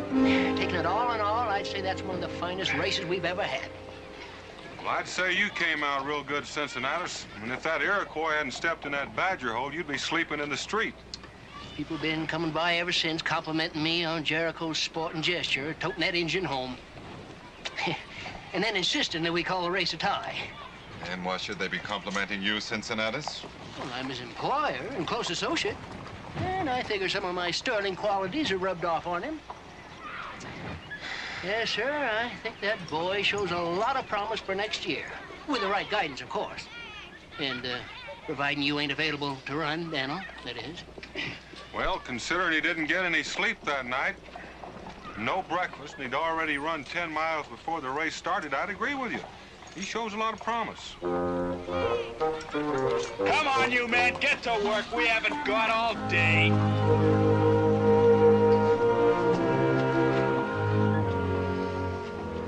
You know, the most important thing about running a business is knowing how to handle your help. And I think you're wonderful at it. You were saying, Cincinnatus? I was saying, if we don't do something to stop that young man, he's gonna take over the whole shebang. Jericho! Yes, sir! Get back to work! Yes, sir! Well, it's real nice seeing things get back to normal.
About you, Daniel, but I'm going to have a drink.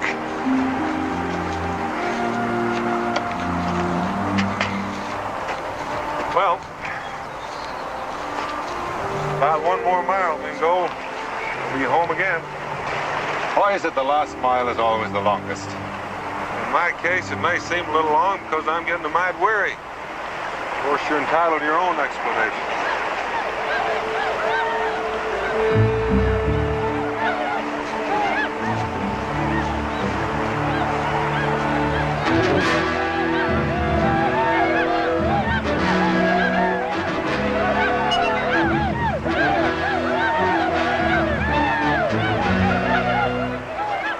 Looked like Shawnee.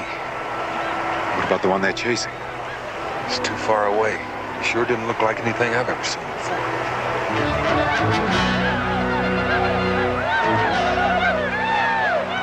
There's Shawnee, all right. I wonder why they're ranging so close to the settlement. And it appears they're trying to lift somebody's scalp.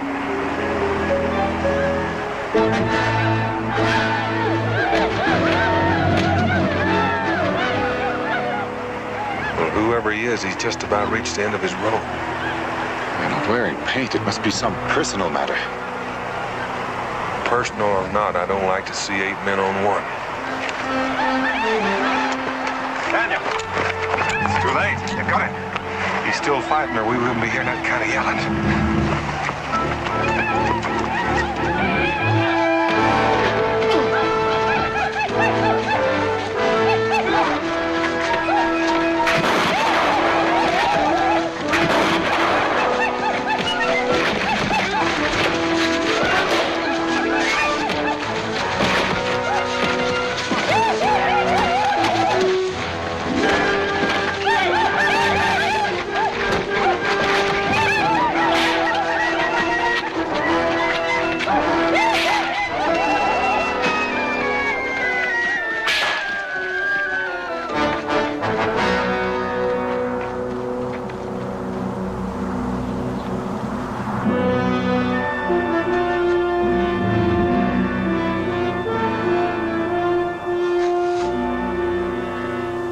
Asilia, Hadeko, Hadishna, Ayut, Hats.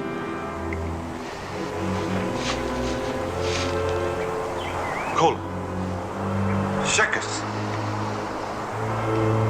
Looks like we're gonna have to wrestle him and take that thing away from him. And then try to convince him we're his friends. Friend? My name is Zapotek.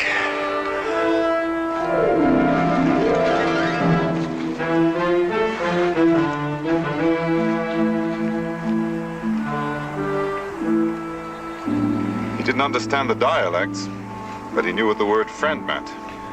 I'm glad of that. I'd sure hate to have him for an enemy. I don't understand it, Daniel. I've never seen anyone dressed like this before. That's something I aim to ask about. If he lives, which I think is sort of doubtful, he's been shot. Good heavens. Did all that running and fighting with that wound in his side? He's got some kind of poultice on there. Still carrying a slug. Looks like it's been in there quite a spell. He should have been dead long ago. Daniel, what kind of man do we have here? I don't know. If we can get him home and get that lead out without killing him, maybe we can find out. Let's get him up.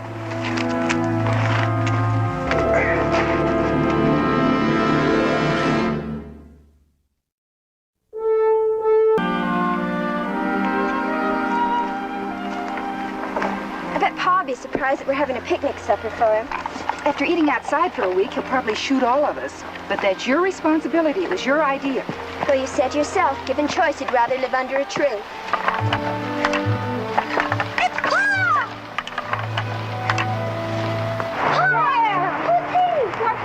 Oh, we had a little ruckus with the Shawnee. Clear off that table. Get the things off. Take them over there, Barman. You'll take these, son. Hurry, Dora. I'll help you, Daniel.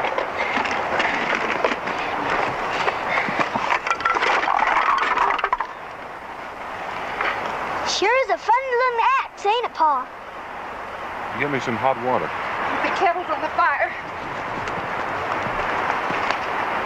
Oh, Mima, get some bandages. How do I look, Ma? Oh, Israel. Oh, Mima, will you hand me that pan over there? And the bandages, Mama. Oh, Dan, he's barely breathing. He's breathing all right. I recollect he wasn't breathing much more than this when we found him. And he'd been running for miles. Running? Injured that way? Oh, that's impossible.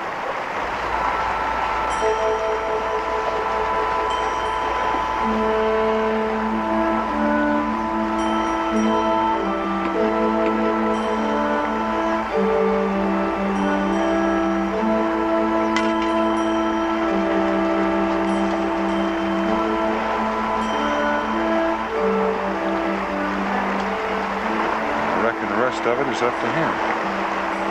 You take over, Becky. Can I help? No, dear. Oh, no, why don't you go in and turn down a bed for him? What do you make of it, Mingo? I'm not sure. Maybe there's something inside that'll give us a hint as to who he is or where he came from. Provided I can get it open.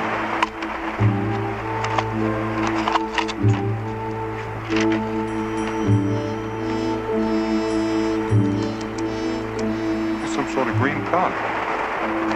I see. Maybe that's some ancient medicine, perhaps the source of his strength. Well, if it is, I want to be sure and get the name of it. Might help me the next time I have a fight with Rebecca.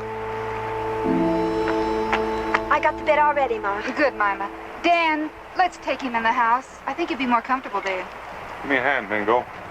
I'm not so sure that taking him inside is such a good idea. Oh, Mingo, he's lived through what you and Dan say he has. Taking him in the house isn't going to kill him. It's not that. What is it then? There was a superstition among some of the ancient tribes that to spend the night in a closed room during a time of illness would mean certain death. That's ridiculous. Perhaps to you, and maybe not to him. And besides, what makes you think he belongs to some ancient tribe? His clothes, for one thing, and that weapon he carries. Daniel, do you remember what was in this vial? Sort of green powder. I think it was powdered jade. I thought jade was a stone. It is. For centuries, the Spaniards valued this very highly as a cure for pain. The Aztecs carried it even further. They believed that powdered jade taken with water prolonged life indefinitely. But I thought the Aztecs were a vanished race. Supposedly, the Spaniards destroyed them 200 years ago. But evidently, some of them survived. And you really think he's a member of that tribe? I know it sounds incredible, Rebecca, but an Indian who doesn't look like any other Indian, who outruns and outfights a Shawnee party with a wound that would kill any ordinary man, his clothes, the symbols on that belt, the pictures on his medallion. I've seen drawings that look like that. The Aztecs built temples like this. He also lived a long, long way away from here. Didn't seem possible one man could travel all that distance alone. Oh, it's frightening, isn't it? Well, there's nothing frightening about him. Look at him. He's not wounded, really. He's not dead. Oh, it's like he's sleeping. And it's like he's not even really here. Dan, he didn't even make a noise when you took that bullet out. He's just a man, Rebecca. Maybe he's hurt so bad he didn't feel anything. Maybe he'll never feel anything. Just for a minute there, he didn't seem quite real. I don't blame you for being frightened, Rebecca. He has me looking over my shoulder, too. Do you want to bring him in the house, Dan? What do you think, Mingo? At the risk of being called superstitious, I say he's better off where he is. Israel, Mama, come along. It's late and you have chores to do. I'm gonna stay for a little while. Might be gone in the morning. Coming, Dan. Go along, Daniel. I don't mind staying with him.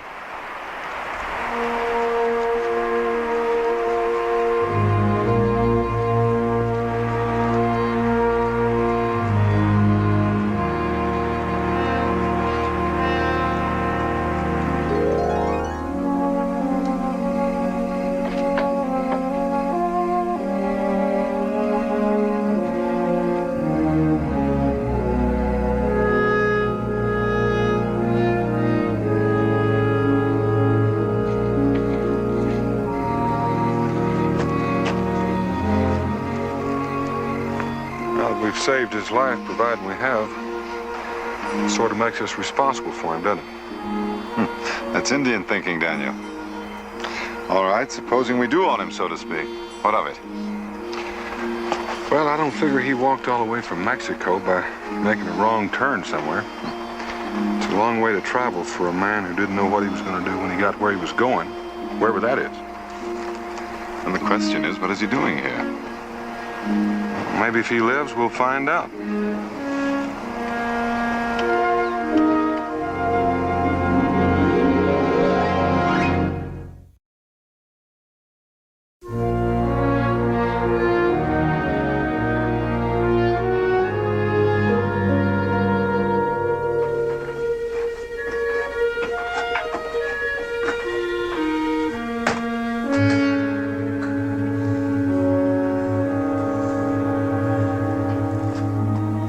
Israel?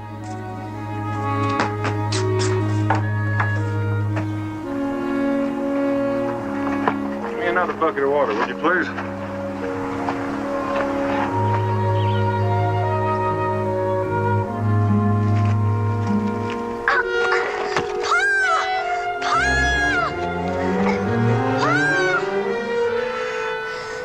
Dan, what is it? What happened? Riley, no, he doesn't seem hurt.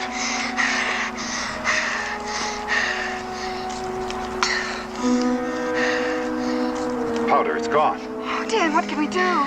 Jemima, run in the house and get some hot water and some mustard. We'd make him just sick enough to...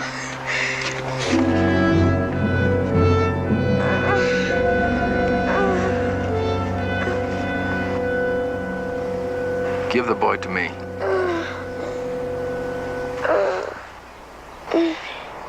Dan. He will sleep for a short time. Then there will be no more pain. Oh, Dan, are you sure? I'm sure, Becky.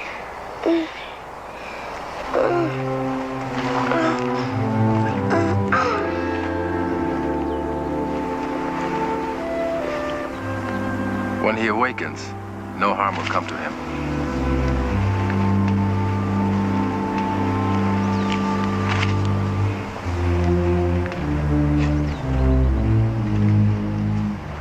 Now we will talk.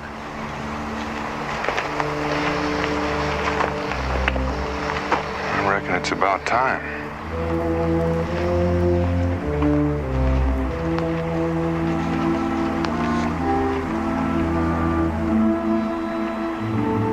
Centuries ago, this was our home. We Aztecs were a warlike people, and we sought new lands to conquer. When our fathers' fathers left their valley, the sacred image of this sun god was left behind. We conquered lands, and we built great cities. Then the Spaniards came along and destroyed them. Mingo, take a look at this. The story may sound unreal, but this is real enough. It's pure gold.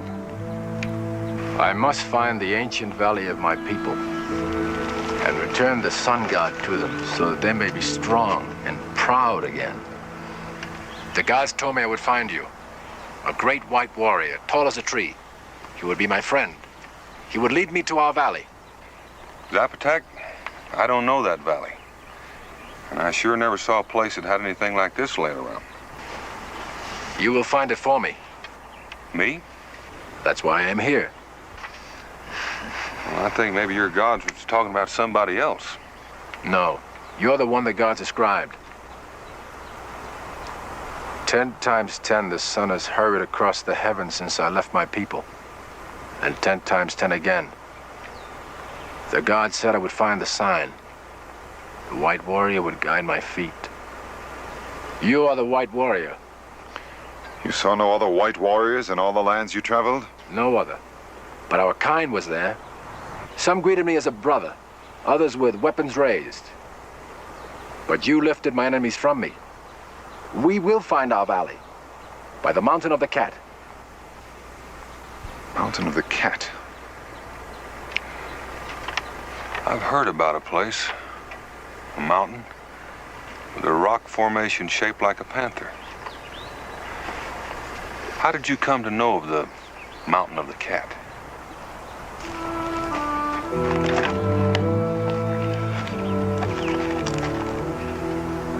Here is the land of my people. Always toward the rising sun god I traveled, until I came to the great water. Then, into the wind of the north. There were lands there, where the trees grew before your eyes, and lands where no tree or living creature had ever known. A land where the earth itself reached out in hunger. A river that was like the great water itself. Mountains that touched the sky. It was traveled by my people before me, and now I have traveled the same pathway again. There were those who would end my journey, but the gods were by my side. And then I saw the White Warrior, and I knew that my journey was nearing its end. Your valley. The belt says it's near the Mountain of the Cat. This is the Valley of Fire, beneath the Mountain of the Cat. If we travel along the River of Thunder, we will find it. Mingo, are you thinking what I'm thinking? That valley you spoke of, if there is such a valley, it could be in the forbidden ground of the Shawnee. No one travels there. One does not question the gods. How you got here is a miracle, gods or no gods. I was a chosen one. Many tried before me. But none had the favor of the gods like Zapotec. None ever found the White Warrior. Zapotec, if the valley of your people is in the forbidden ground of the Shawnee, you're going to need all your strength to reach it. I have the strength. You have cared for my wound. We must go on. I reckon a good night's sleep wouldn't hurt. If that sun god has waited a couple of 100 years, I reckon he can wait a while longer. I will rest now, until the sun sets and rises again. Then we will go.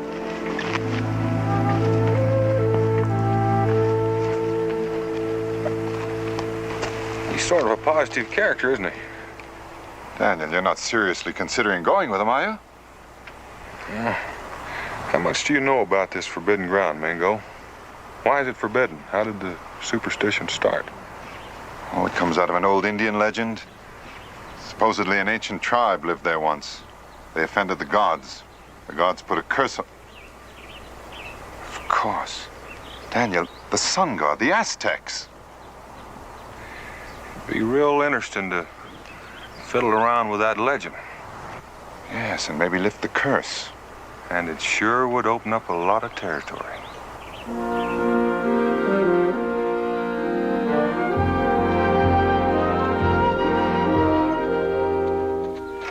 Aha! Do tell.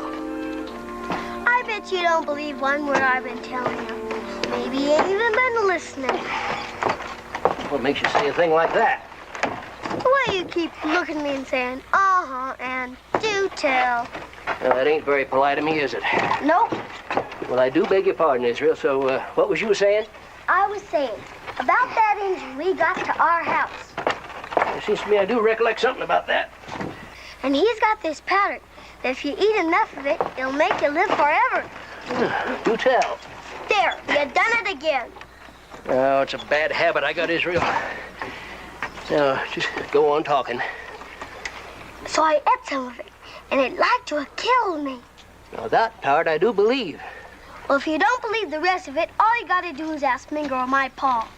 And I might do just that. Daniel? Mingo?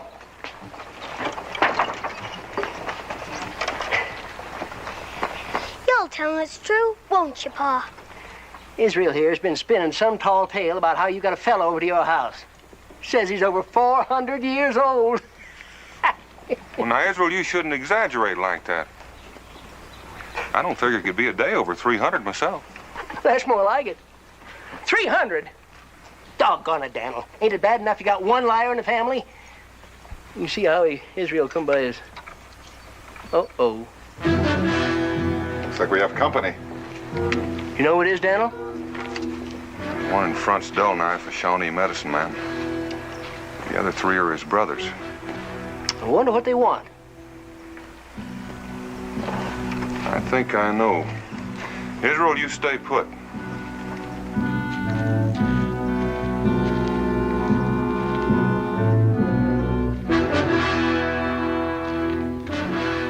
You're ranging kind of far from home, aren't you? We have come in peace. I sort of gathered that since you're not bearing arms. We bring a message for you. For me personally or for the settlement? For you. Wouldn't have anything to do with that little fracas we had yesterday, would it? Walks at night. Our chief would talk with you. Well, I reckon he knows where he can find me. He is very old. His legs are no longer strong. Our camp is not too far away from here. He asks that you come to him. Well, that's fair enough.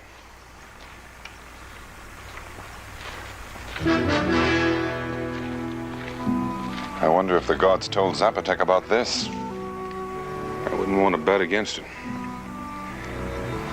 Keep an eye on Israel. I'll be back shortly. How long is shortly?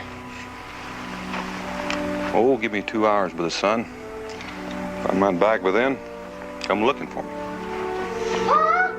Pa! Pa! Wait for me! Pa! I want to go with Pa! Now, some other time, Israel. Right now, I'd like to tell you a story about a 500-year-old Indian.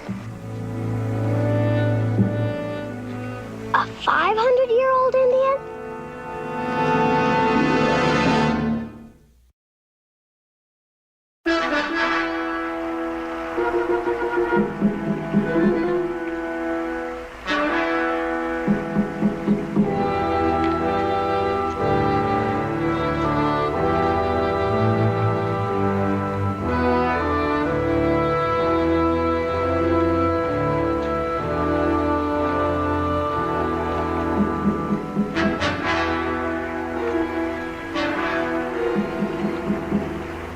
You can see I speak the truth.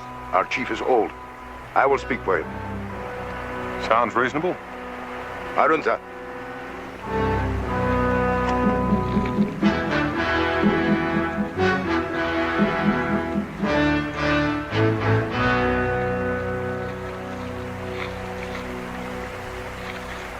Two days ago, a stranger came among us. He claimed to be of the Aztecs, the ancient ones who lived here in time out of memory. I know his claims.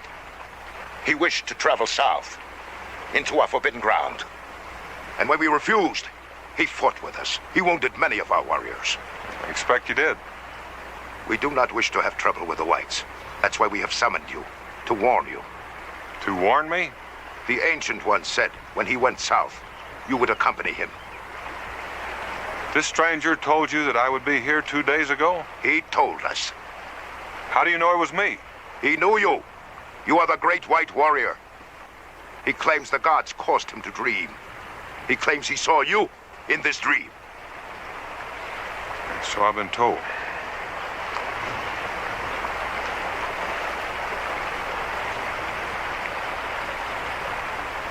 Now, I ask you this. Do you mean to go with him on this journey? Let me ask you. Will you stop me if I try? We will stop you. Why? It is the forbidden ground. Those who go there die. His son went there and did not return. Other warriors have gone.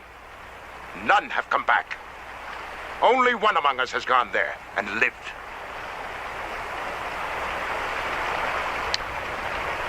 I have some sort of suspicion that you might be the one. I am the one. How come you came back alive?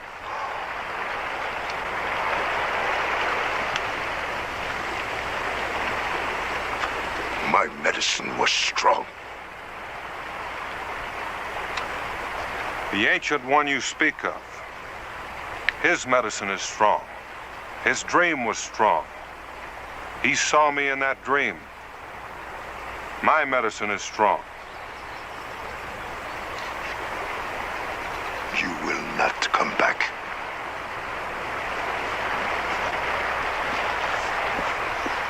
Walks at night, I will speak with you. There is much game in your forbidden ground. Yet I've seen hunger among your people because they will not hunt there. They take the word of one man that the land is cursed. I will go with Zapotec. This land is the land of his fathers. And I will bring back a token, a golden god to prove that the land's curse has been removed. Your people will prosper. They will hunger no more. You will not come back. Bring the god image. I will believe you.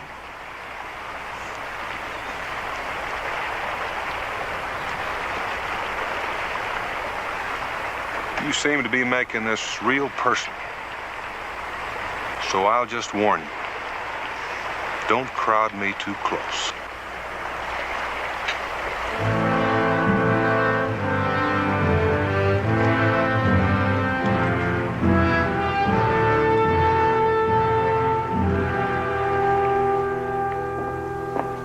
I'm surprised at Becky ordered, Daniel. Thanks. I hear you're planning quite a journey. Yep. You know where you're going? Nope. Well, you must be going someplace. Yep. You got any idea which direction you're headed? Nope. Mingo going with you. Yep. Daniel Boone, you gonna tell me where you're going? You're gonna let me stand here asking questions of you all day? Well, if you'd ask the right question, maybe you'd get an answer. All right. You want to be so blame secretive about it? I ain't gonna ask you no more questions. That's all. Daniel, wouldn't have anything to do with them Shawnee who was here earlier in the day, would it? Yep. You ready, Becky? Darn fool.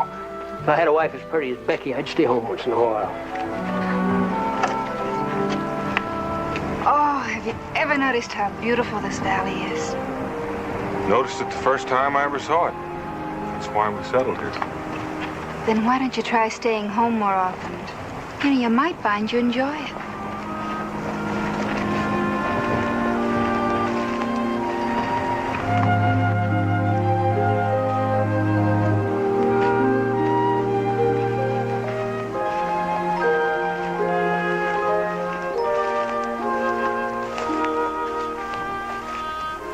I'm sorry I said that. I didn't mean it. It just sort of snuck out. By the way, you didn't tell me about the Shawnees. What they want? Well, they said that Zapotak had told them about me 2 days ago. That was before he ever saw me. He also told them I would go with him into the forbidden grounds.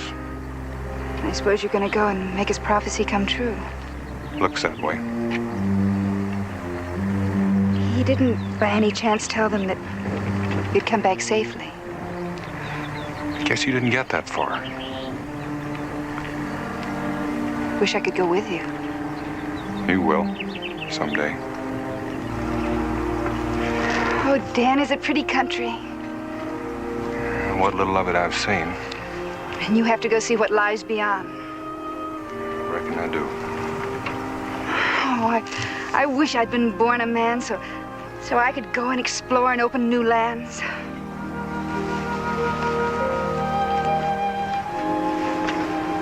I sort of like you just the way you are.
This is the River of Thunder. The landmark you've been looking for. The Valley of Fire must be near. Valley of Fire. Can you think of any place that might inspire that name, Daniel? No.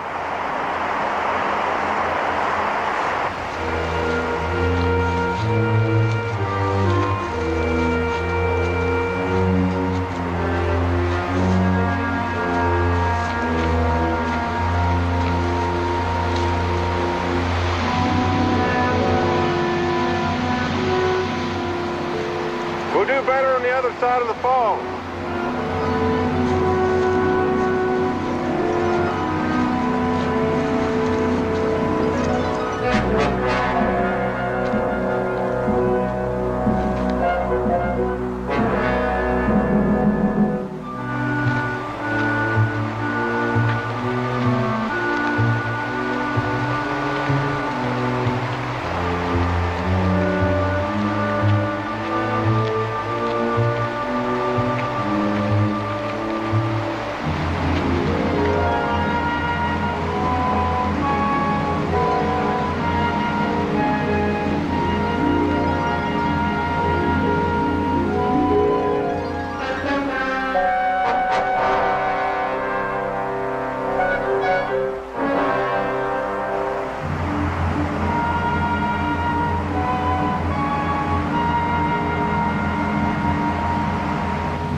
Figure out is why they haven't made some kind of move.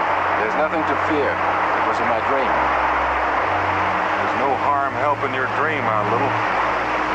I'll be back.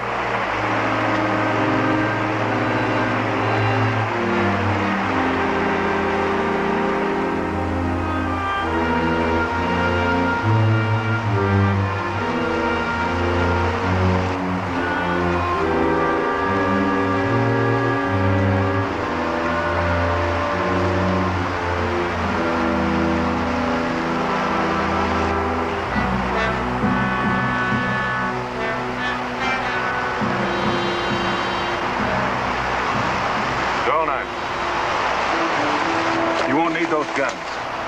I come in peace. If I'd wished you harm, I could have killed all of you. As we could have killed you any time during the last 2 days. I know. That's why I'm here, to try to figure out why you haven't tried.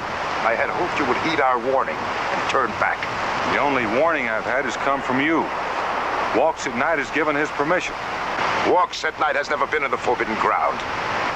Now that's what I'm talking about. It seems to me you're more worried that somebody else might go in and come out whole. That way you and your brothers would lose a lot of face. You said you came here in peace. I do. I thought a little talk might help. You've talked enough. Keep away from those guns. I'm not finished yet. I made a promise to walk tonight, and I aim to keep it. The gods will kill you.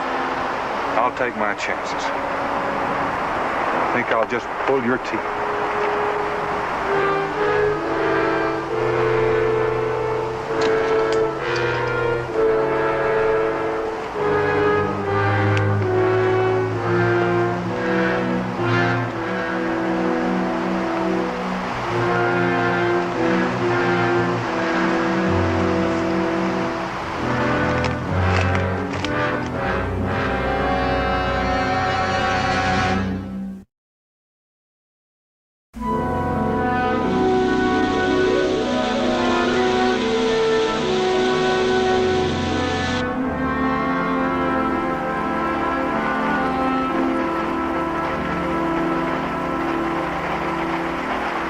That's the end of your river of thunder, Zapotec.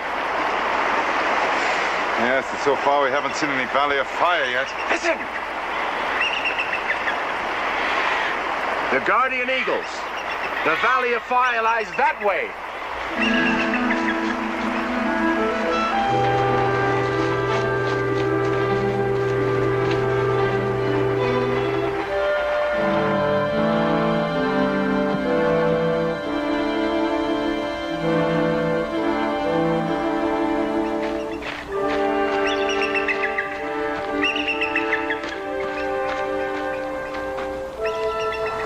This is the Valley of Fire.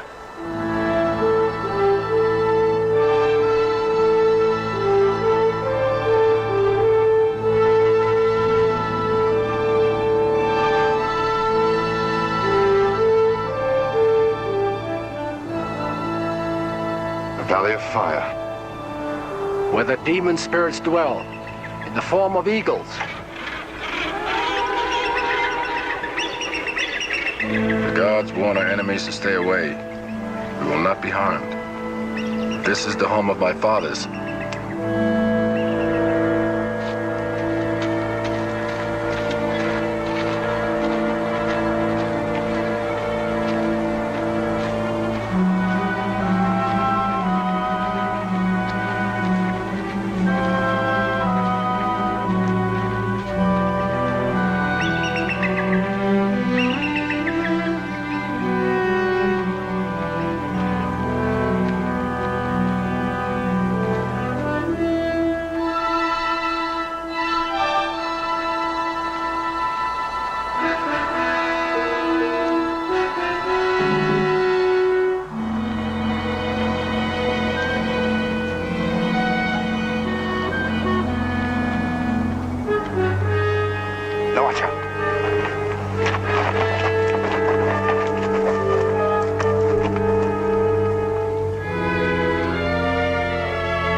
That is the ancient temple of my people.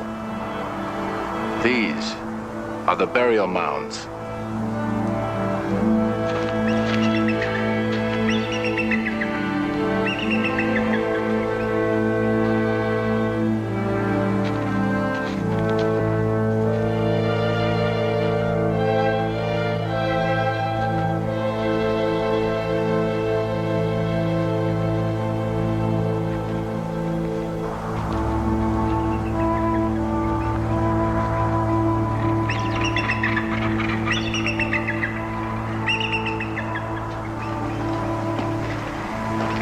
It's easy to see why they call it the Forbidden Ground. No Indian in his right mind would come within a mile of this place. What are you doing here? That's a good question. Wonder how old these things are. I wish I'd studied my history more thoroughly. It must be hundreds of years old. This place gives you an odd feeling. Almost like somebody's watching everything we do. Yes, the gods of some ancient civilization. You're not getting superstitious on me, are you, Daniel? Nope. I feel like I'm intruding. Where's Zapotec?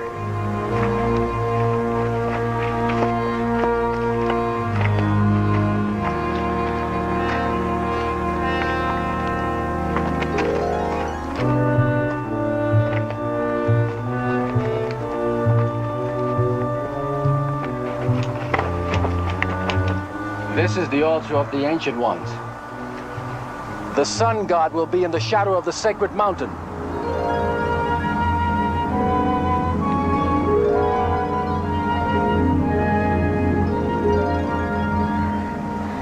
I think we'd better find that sun god.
That was a close one. Doesn't improve our chances of finding that sun god any. Zapotec. The eagles are gone. It is a good omen. Zapotec, Daniel.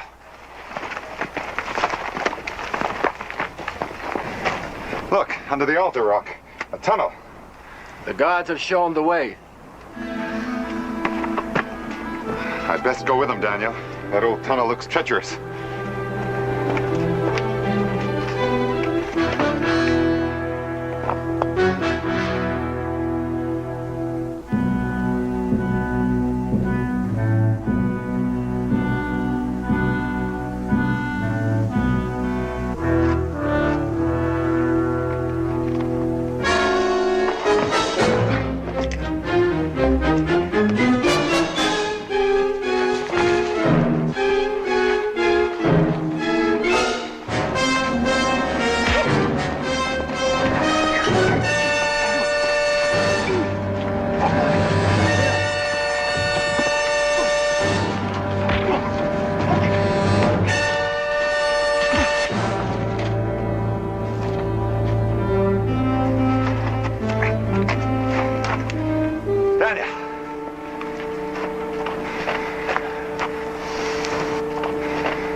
Where is Zapotec?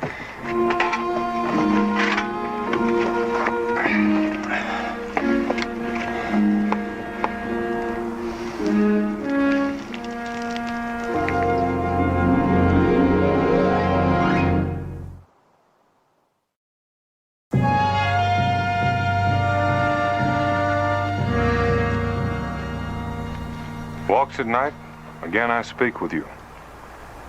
There's no curse on this land. Let your people hunt here. Let there be no hunger. I have kept my promise. I brought you the god image.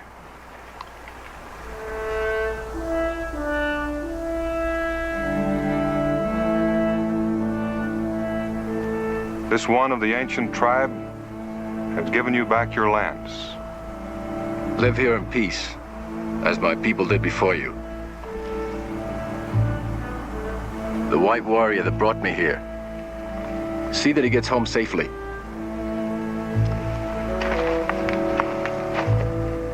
Keep well, friend.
Get up! Get up! Huh? My name is Rawls. Remember me. Remember I could have killed you while you slept. Yeah, I'll also remember you stole my furs. I take only what is mine.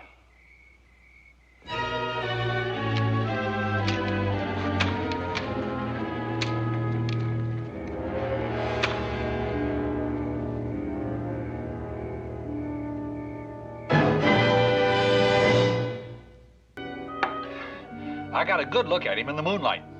He was Negro, and man, he looked 9 feet tall. Weren't you just a little scared? No, I wasn't scared. I was paralyzed. Been having nightmares ever since. Hey, give me another one. Are you sure that spirit toter didn't come out of a bottle? A man can't possibly drink enough to start seeing things like that. Can't drink enough to forget it either. But I'm trying. Did you take many of your furs? All we had.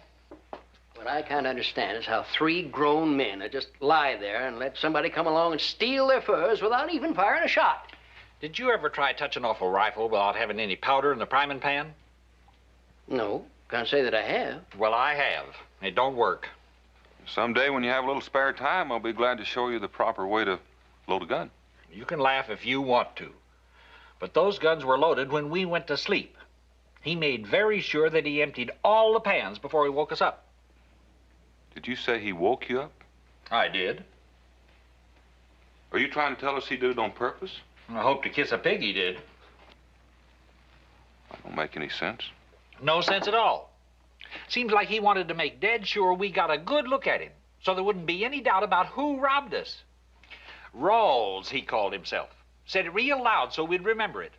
Well, seems like he told you everything else. He didn't happen to mention where he was from or where he was going.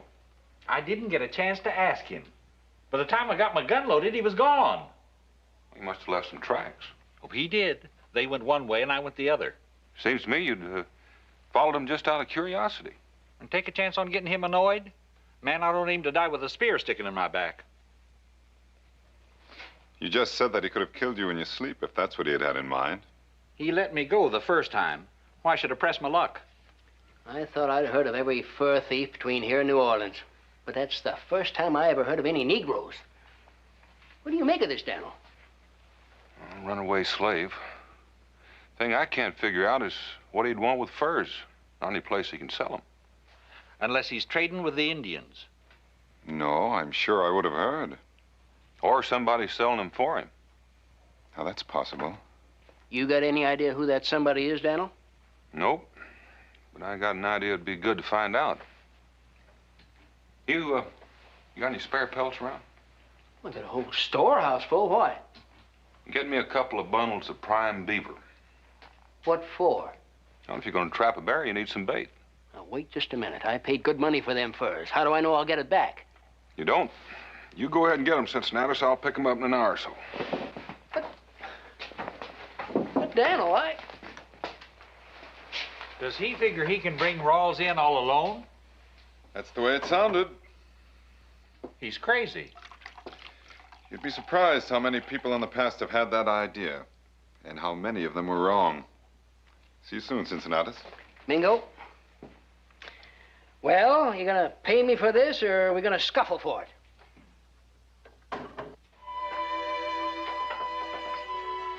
I packed an extra pair of moccasins just in case. It's a good thing I've got you to look out after me. Well, somebody has to, or you're apt to come home barefoot. You're traveling awfully light this time, aren't you, Dan? Well, I've got a pack of pelts to tote. I still wish you wouldn't go alone. There's less chance of anybody getting hurt that way. I guess I don't have to tell you to be careful. And I guess I don't have to tell you to watch out after the young'uns. It's a pity Azirael isn't here. But I told him he could stay for supper at the Bakewells. You say goodbye for me. And to you from him. And you watch out after your ma, young lady. I will.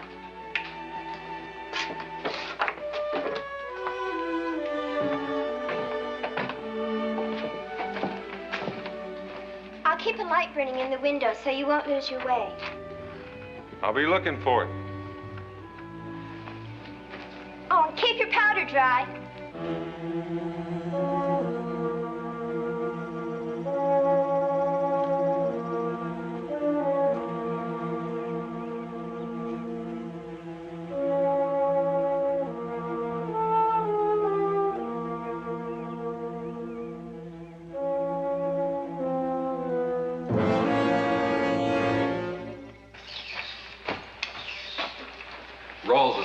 trail.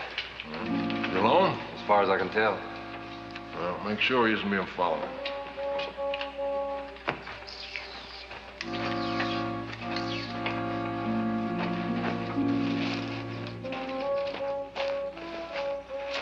Yeah, it looks like he made quite a haul this time. Yeah, that's more than one man's catch he's carrying. Will that make any difference? Well, it means he's got a few more people on his tail. Sooner or later, somebody's bound to trail him here. Well, that's easy to fix. Put that gun down. He's not worth anything to us dead. That's quite a bit of gold he's got in that little sack he's wearing on his belt. Yeah, there's also a price on his head. How long you known that?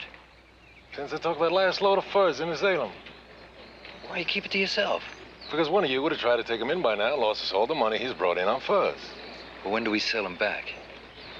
When I decide it's time.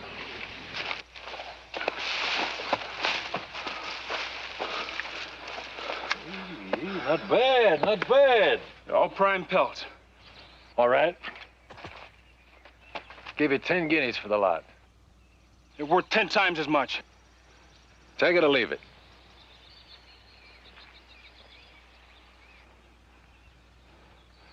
I'll take it as I always do. How long before you get your passage money saved? In a few more months. This ship's captain who said he'd sell you passage. He's a thief just like you. How do you know he won't take your money and then turn you in for the reward? For the same reason you don't. And what's that? He's a coward, too. No thieving slave can talk to me like that. Neither thief nor slave. I'm a free man, and I intend to stay that way.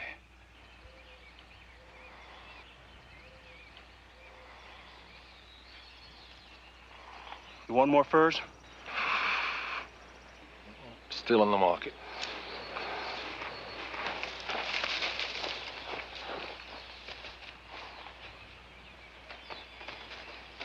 Morrison!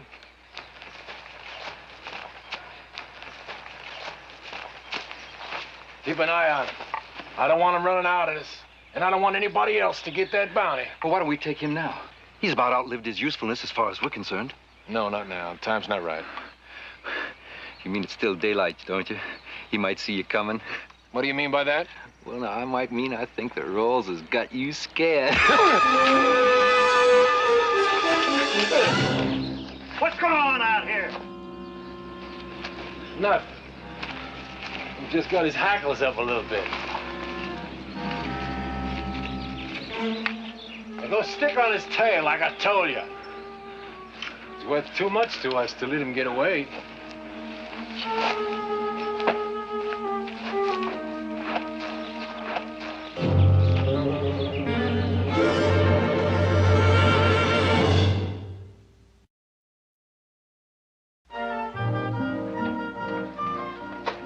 Rebecca? Ringo! Rebecca? How wonderful to see you. Yeah, let me help you with that. Oh, thank you. Oh, what a fine turkey. Can you stay for supper? The children will be home soon. Oh, I'm afraid not. I just stopped by to see if there were any word from Daniel. Uh-huh, and to bring a turkey, just in case we didn't have enough to eat. Oh, I had to kill him in self-defense. And I didn't want him to go to waste. They do get rather dangerous this time of the year. You haven't heard anything from Daniel, then? No, but that's not unusual. Did he say where he was going when he left? Not definitely. Oh, he did say something about the headwaters of the Little Piney. Oh, well, I may run across him then. I was planning a little hunting trip tomorrow. Are you worried about Dan? Me? Worried about Daniel? Why, certainly not, no. The man he was hunting is a fur thief, but thus far he hasn't tried to harm any of his victims. No, I would say I'm more curious than worried.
Wake up.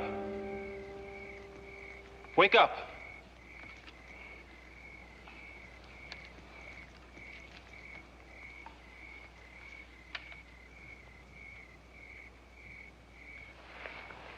Where'd you come from?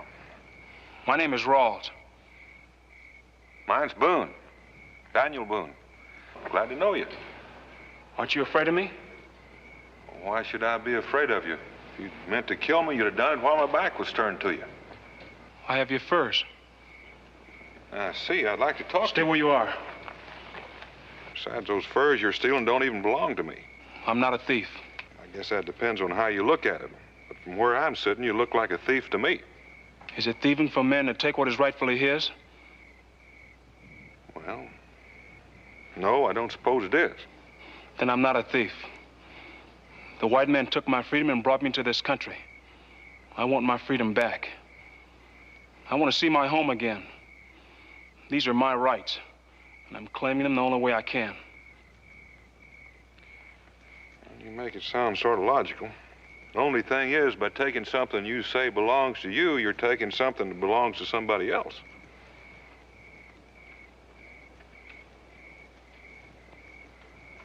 Roll. Now, you just lay that long-handled pig sticker down before I blow a hole in you big enough to walk through.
Saved us both a lot of trouble if you hadn't been so pig-headed.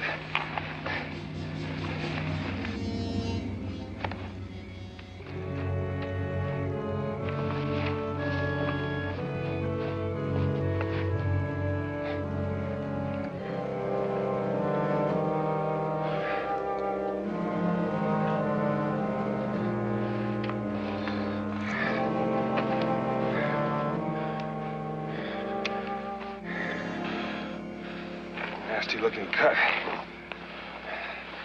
Better clean that up well.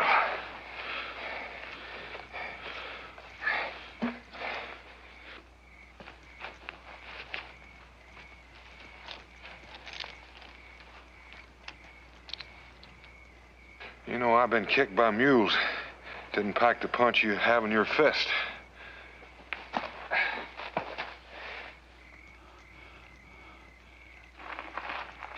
Feel like talking? Where's my goal?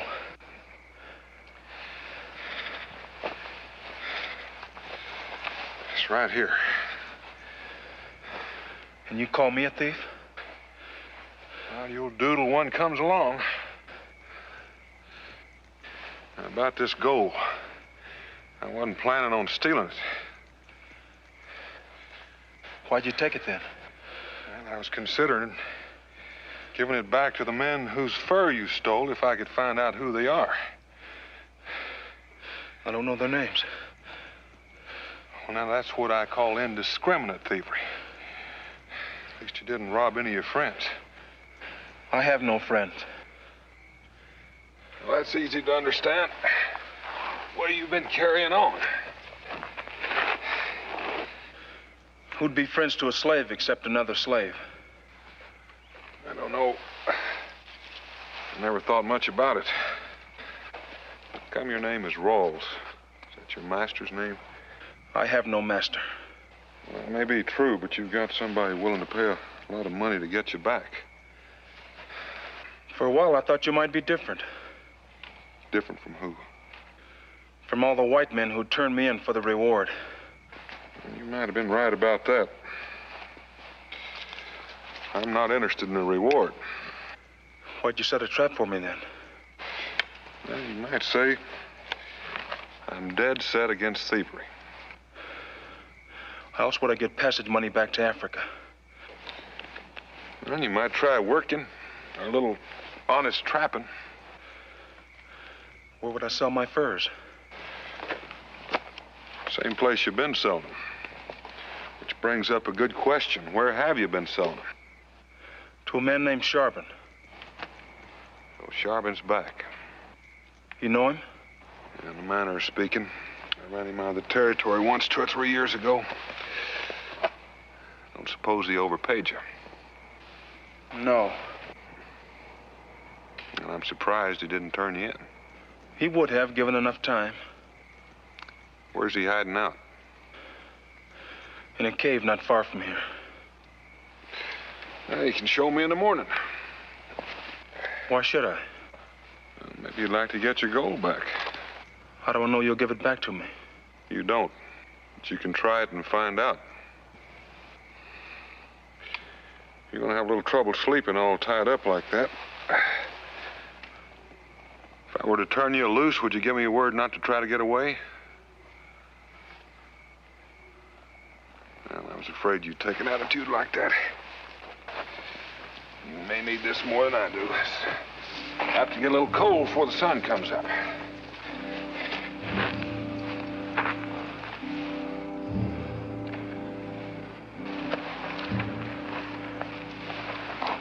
You giving me your blanket?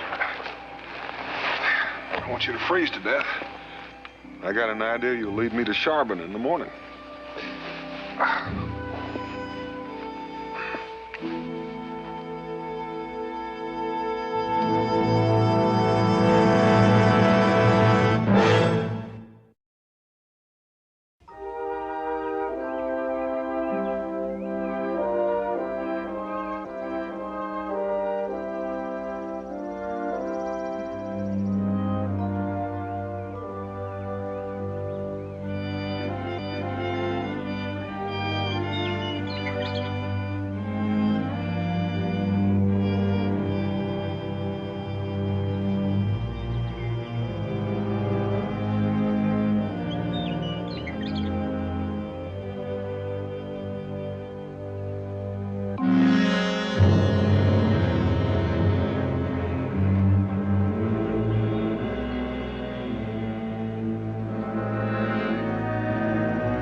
You stubborn son of a gun.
I admire your gumption, but you're not going to get back to Africa that way.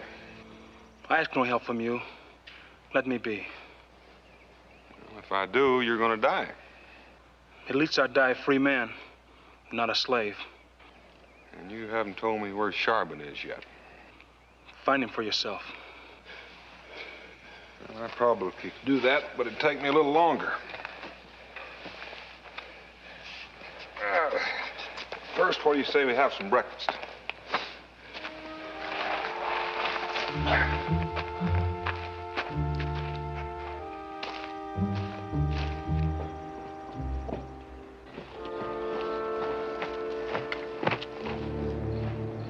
Go wake the others.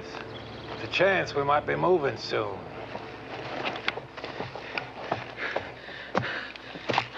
What are you doing here?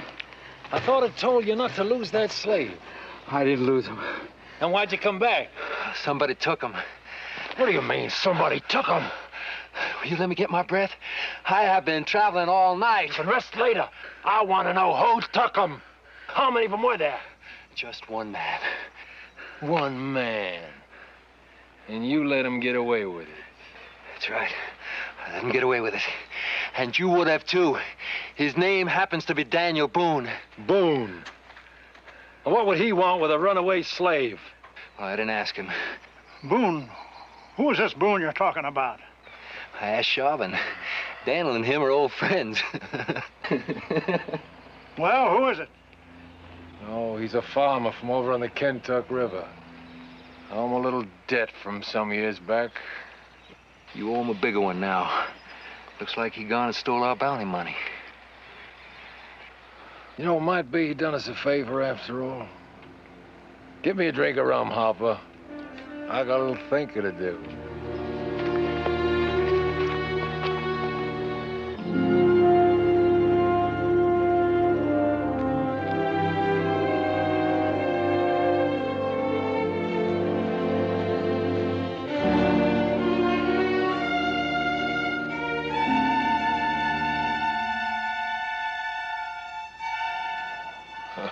It's gonna be easier than we thought. Take a look. I'll take your word for it. Not thinking of backing out, are you? You know, I was just thinking. May not be enough room on this whole continent for you and Boone when he finds out you stole his kid. Well, I promised him someday I'd get even. Well, if I remember right, he promised you that if he ever laid eyes on you again, he'd hang your hide up to dry. Not while I'm holding his daughter. Let's go.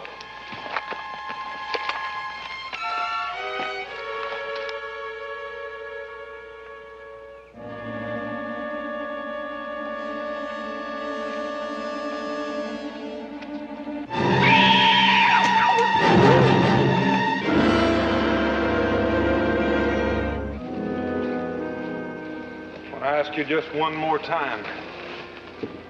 If I turn you loose to go where you please, will you stop stealing furs? No. Well, can't you see the position you leave me in?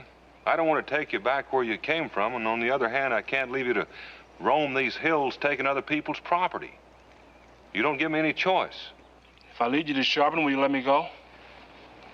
And I'll give you money back. What good is money without freedom? Well, I've promised you both if you'll give me your word. I couldn't give you a word I wouldn't keep. Well, I appreciate that, but that doesn't solve anything. Why won't you lead me to Charbon? He buys my furs. Well, that's what I'm trying to get through your head. You're not going to have any furs to sell. It's a long journey to the coast.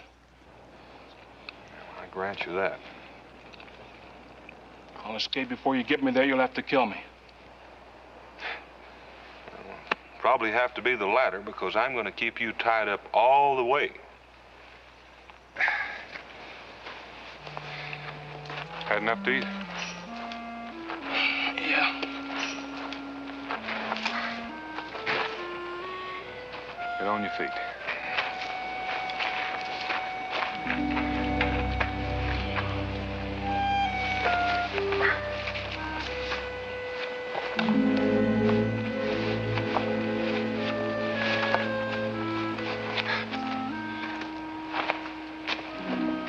travel to the coast now? I want Charbon first. Charbon's not alone. This kind usually isn't. Let's get started.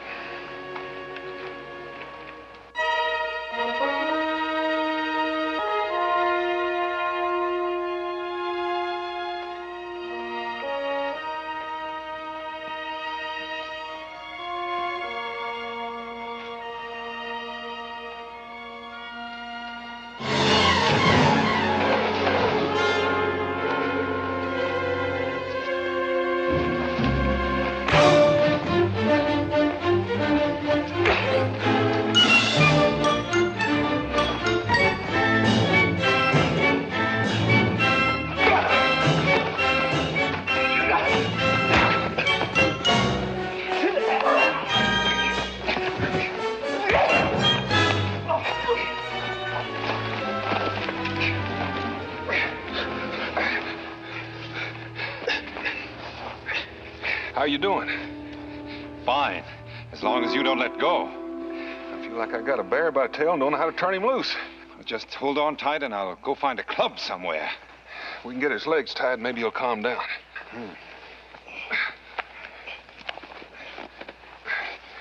Ain't he a caution? Him and me went out for a while last night and he like to took me apart. You mean to say you overpowered him single-handed and unarmed? Yep, and I'd hate to do it every day. By heaven, I'm going to have to change my opinion of your fighting ability, Daniel. What are you doing here anyway? I thought you might need some help. Mingo, for once in your life, you're right. What are we going to do with him anyway? We might build him a cage. He was talking about wanting to go back to Africa. If I have to fight him a few more times, I'll be glad to pay his fare. If I untie you, will you give me your word not to try to get away? You'll never take me back. Mingo, he's just plain unreasonable.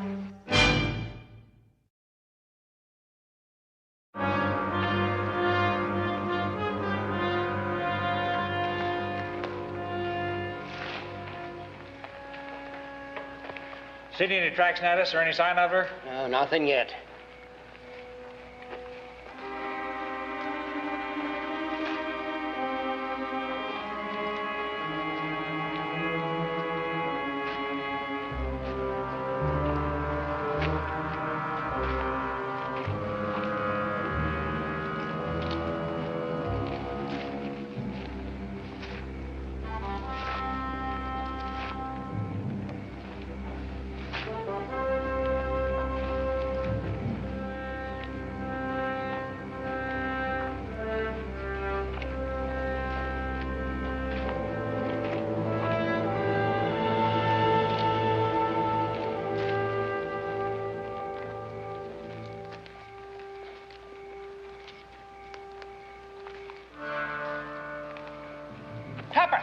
Over here! You found something? Found Mima's basket. Looks like somebody might have waited for her here. It does at that. Over here, boys! Now, I found her tracks and the tracks of somebody else. Now, they don't tell us much. But there ain't no use wasting time here tonight. We'll meet at first light and start trailing then. Good night, boys.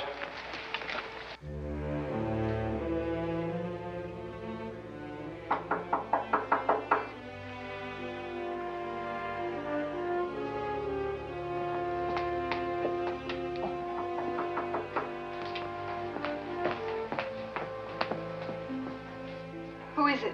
It's me, Cincinnatus.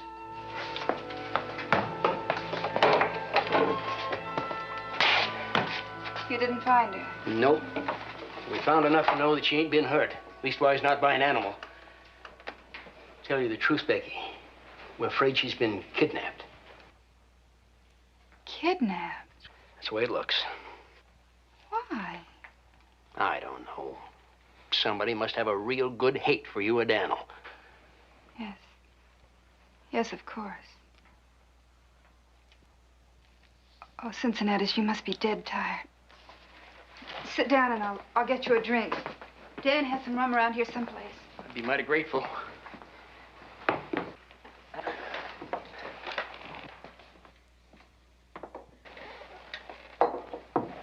Israel asleep? Yes. Looks to me like you could use a little sleep yourself, Becky. It's asking quite a lot, isn't it? I reckon so. And I reckon further, if you don't mind, I'll just spend the night right here, just in case. Thank you, Cincinnatus. I'll get you some supper.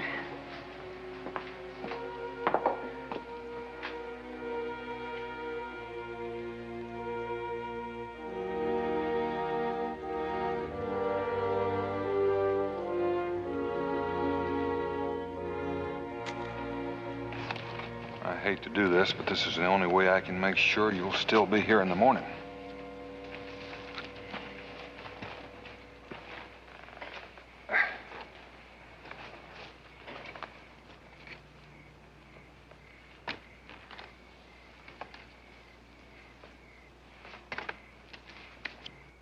Tell me something.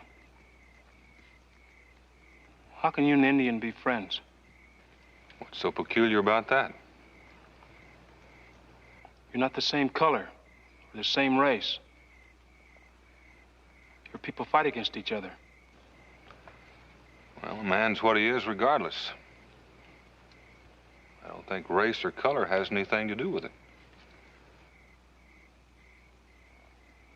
And you? What about you?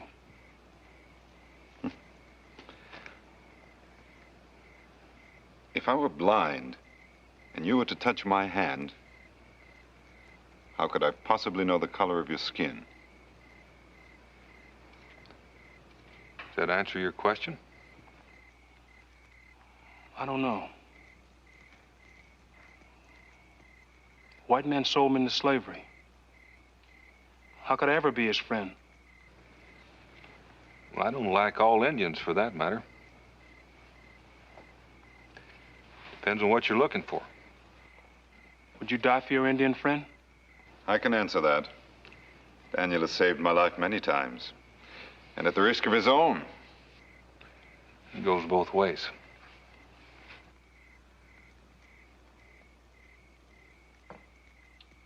Maybe someday I will have a friend. Boone? Daniel Boone? Who are you? You don't know me, but I got word for you from Charbon. Charbon. He's holding your daughter. Can I come in and talk? Come on in.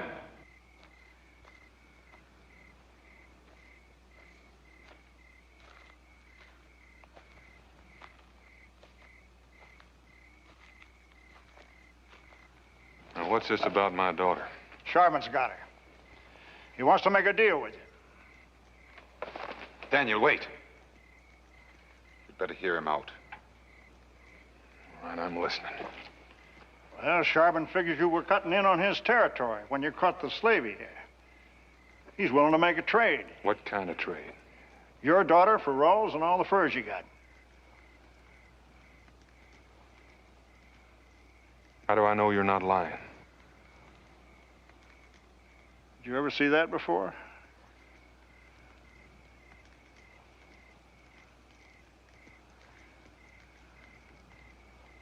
Jemima's locket. Then I guess we understand each other.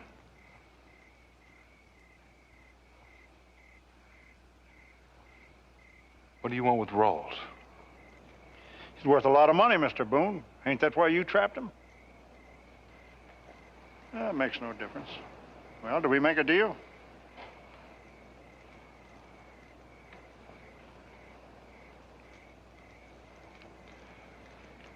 Deal's not mine to make. Why not? He belongs to you, don't he? That's something I don't think you'd understand. It's your daughter. It's a deal.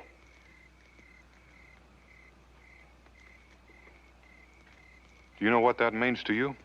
I know. Why? Maybe that's something you wouldn't understand. I'm ready. Well, let's stop wasting time. Cut him loose. Mingo?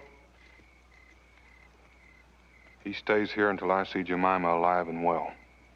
That's fair enough. I'll take you to Charbon. You two stay here. But I'll take the guns just in case you get any wild ideas.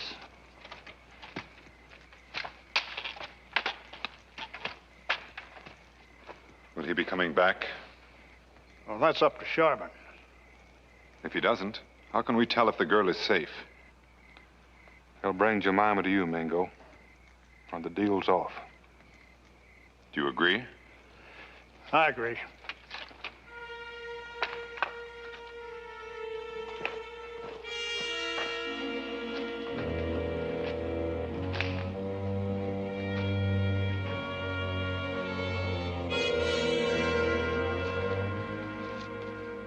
Mingo,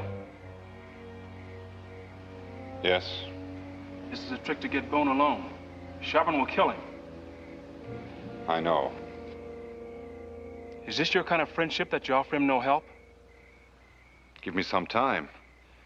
They could be watching me now to see what I intend to do. Do you know where they're going? No. You can't track them in the dark. I can try. What are you going to do with me? I'll leave you here. If the girl is safe, I'll keep the bargain. And if she isn't? I'll set you free. Set me free now. I give you my word I won't try to run. I want you to take my word for it.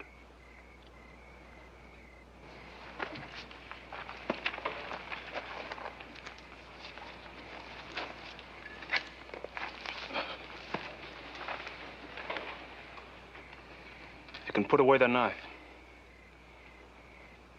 I took your word. We don't have much time.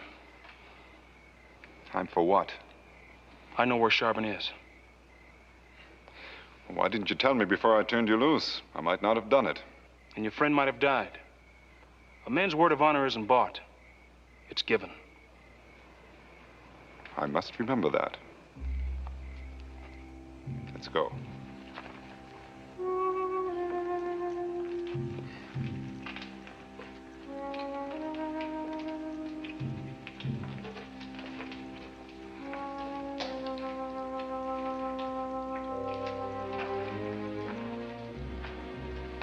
Here, have some of this. I don't want it. Oh, now that's no way to act. Nobody gonna hurt you. They better not. Because if they do and my pa finds out about it, they'll be awful sorry. So how about some supper? No. All right, have it your own way. Pa! Oh, Pa, I'm so glad to see you. It's all right. Everything's gonna be all right. They haven't hurt you, have they? No, they haven't hurt me. It's just that I was so scared. There's no need to be scared any longer. It's been a long time. Not long enough. Yes, sir, a long time. Unfortunately, I'm a patient man. Well, I'm not. He made a bargain with me. Are you gonna keep it? I don't know what it was. Oh, there's lots of time for that. Sit down, have some supper with us. Then I'll make up my mind just what to do with you. You go outside, Jemima, while we have a talk.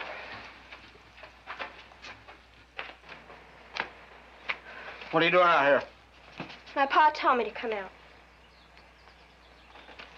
Well, I guess it's all right. Don't stray too far and don't try running. Well, then our agreement is that I'll let the girl go in exchange for Rawls. Is that right? That's right. But nothing was said about you. No. Well, aren't you interested in knowing what I got in mind for you? I'm only interested in knowing that my daughter gets home safely. Time up, Mawson.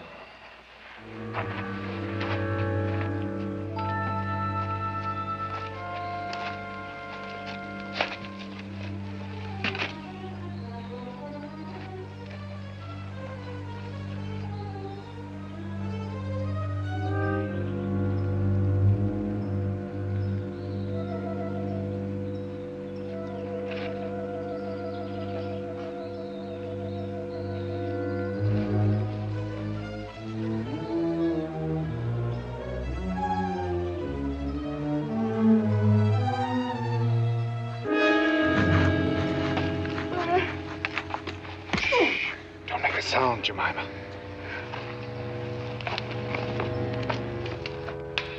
Remember the last time we met? Well, I remember it very well.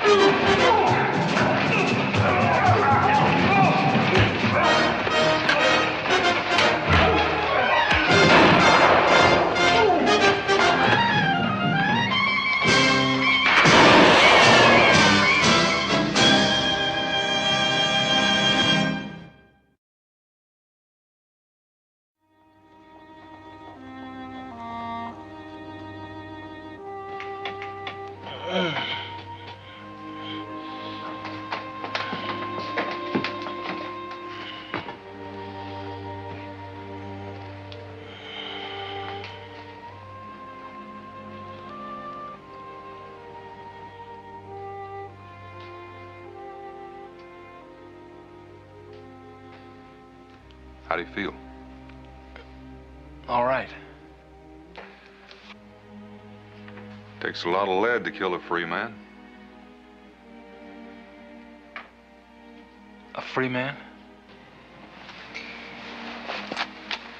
This belonged to Charbon. He won't be needing it now. Reckon there's enough to pay your passage home. I've dreamed of this for a long time. I'd like to thank you, but I don't know how. We'll talk about that when you're better. Right now, you need some rest. How much better can a man feel, Mr. Boone? My friends call me Daniel.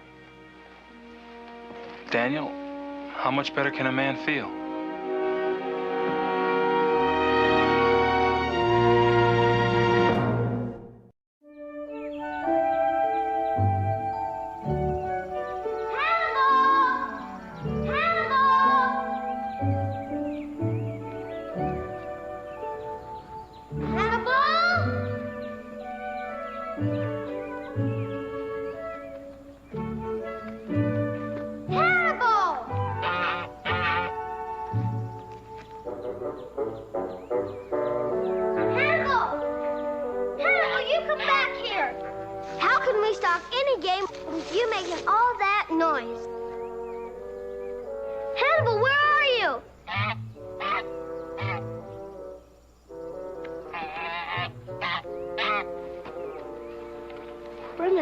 Look what you found.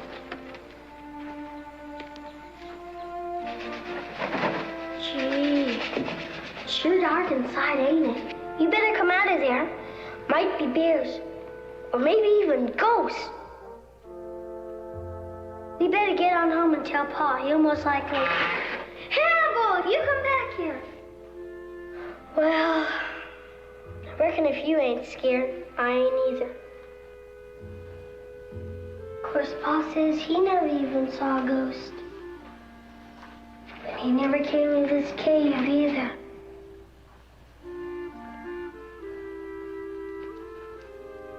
Look what I found. An Indian arrowhead. Looks like it might be Cherokee. I'll have to ask Pa.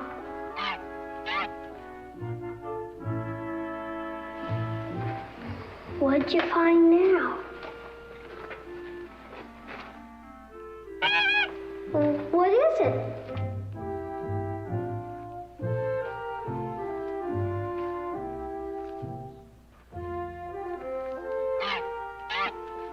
Oh, I ain't going in there, Hannibal.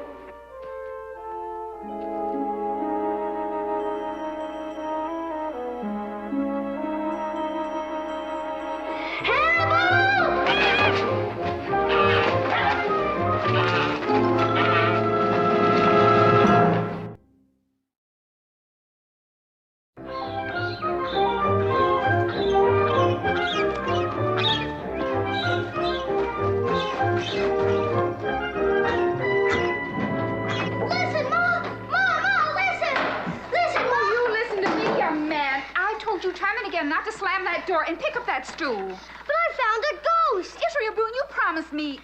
You found what? A ghost in the old cave I was exploring. Oh, you and your ghost. Was so a ghost, a real live ghost. Honest, Ma. He was just sitting there, not moving or breathing or anything. And he was wearing a sheet and chains, huh? Was not. This one's an engine ghost. I think you're imagining things, Israel. I'm not imagining, Ma. Looky here. Engine arrowhead.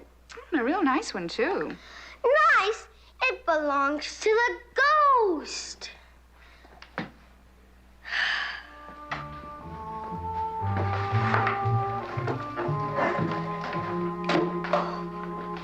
One thing sure and certain. A man don't stand a chance with a house full of women.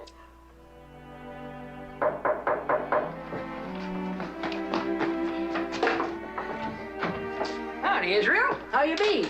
You pa home? Israel? Afternoon, Becky. Oh, afternoon, Cincinnatus. Dan and Mingo have gone hunting. Or whatever it is they do when they take off into the timbers. They get out a lot of work. I'll just put this trap over here that Dan will give me the loan of. Hey! I bet Cincinnatus will believe me, won't you? You know I will. Believe what? I found a ghost. Oh, I believe you. As a matter of fact, the widow Riggs said she was missing one. Missing one what, Cincinnatus? Goat. G-O-A-T, goat. I said ghost. G-O-S-T, ghost. Well, I said I'd believe you, and I do. Even though it does take a heap of swallowing. Where's he at, Israel? That big cave other side of Wilson's Hill. You'll come back and look with me, won't you, Cincinnatus? Well, And this one doesn't wear a sheet. And he doesn't have chains. And he doesn't groan or scream. Never mind them. This one's an engine ghost. I don't believe I ever seen one of them kind before. Well, let's go, Israel.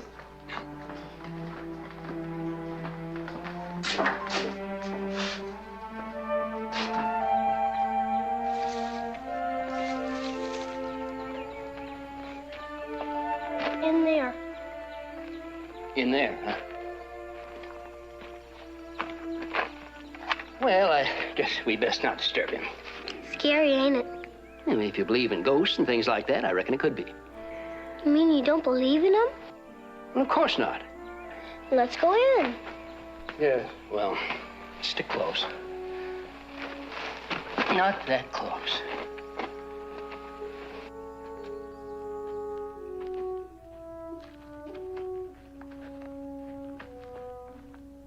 Right around that bend. Unless he's gone off to haunt some other place.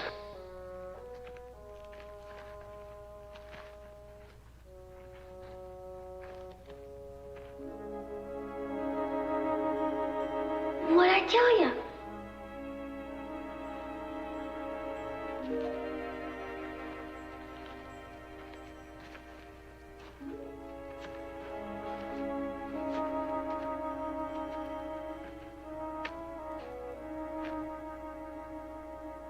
I was telling the truth, wasn't I? A real ghost. Real, maybe, but he ain't no ghost.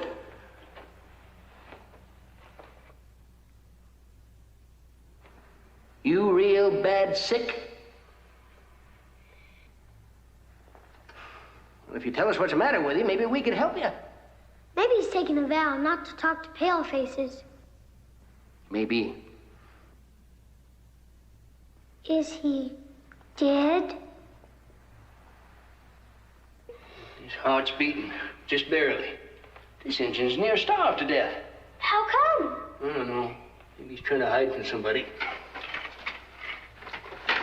Now, let's get your engine ghost back home.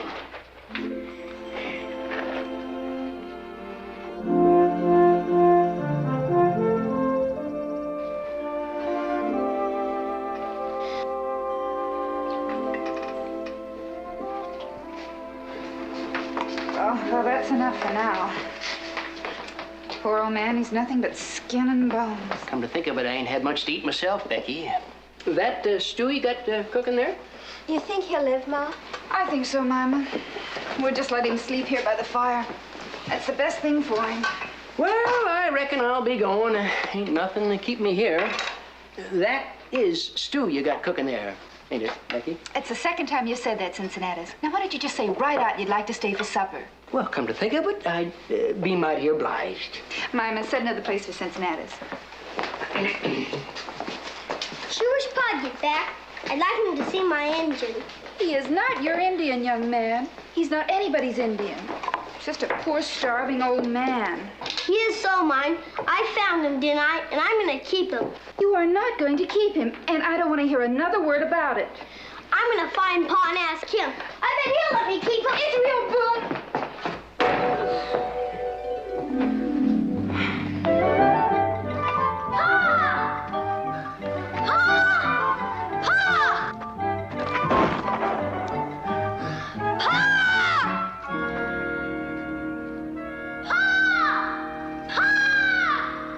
Wonder what Israel's doing way out here. I don't know, but whatever it is, it sounds urgent. Pa! Pa! Pa! I can keep him, can't I, Pa? Please say I can keep him.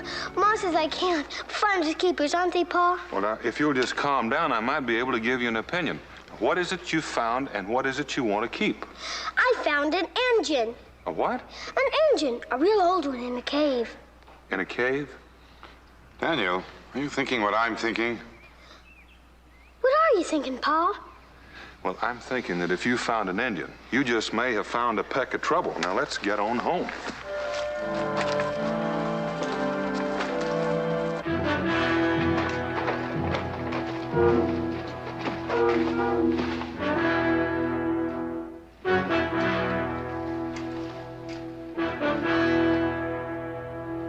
The white men have taken Nitashanta. Find him. Of course, he's still weak as a kitten, but you should have seen him when Cincinnatus carried him in. Mm-hmm.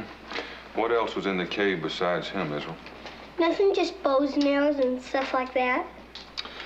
Wampum belt, fire pouch, scalp locks. All the things he'll need when he reaches his happy hunting grounds. Better make sure. Juanijo. Nitashanta. Te casaste. Oigui, show. Walaga. Sure wish I could talk engine. Quiet, son. Just about what we figured. Will someone please tell me what's going on? Means we still got a chance. A chance for what? Chance to get this Indian back where he belongs before his people find out he's gone. You mean put him back in that cave?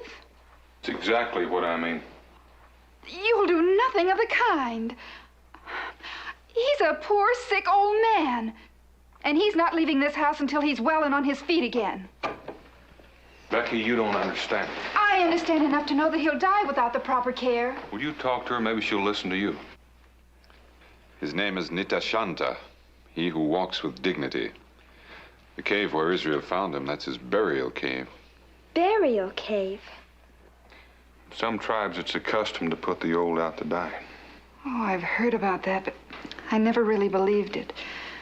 It is rather cold-blooded, isn't it? Not to them, Rebecca, not to the old man.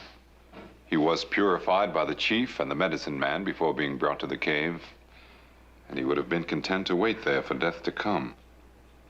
And it would have come soon, except... Except that Israel and Cincinnatus brought him here. Well, he meant well, of course. But by taking him out of the cave, he became contaminated. And that could be bad medicine. For who? For us. If his tribe finds out, Rebecca...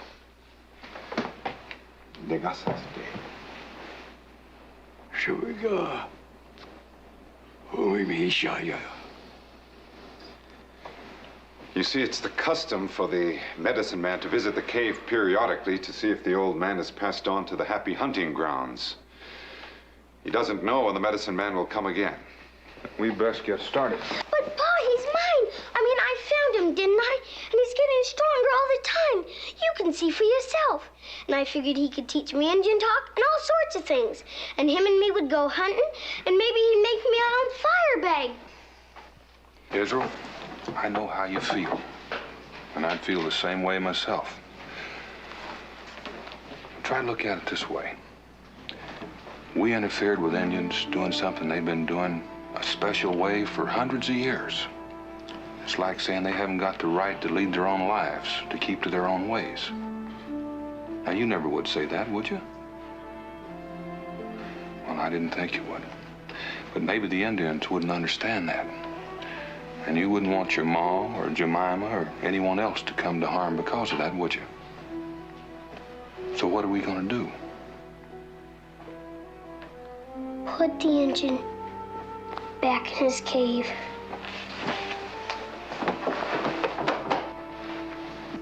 Then go tell the old man we're taking him back.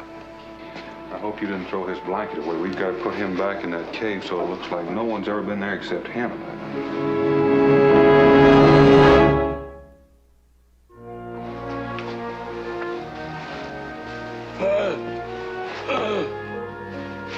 It's fine if you think you can make it. It's too late, Daniel.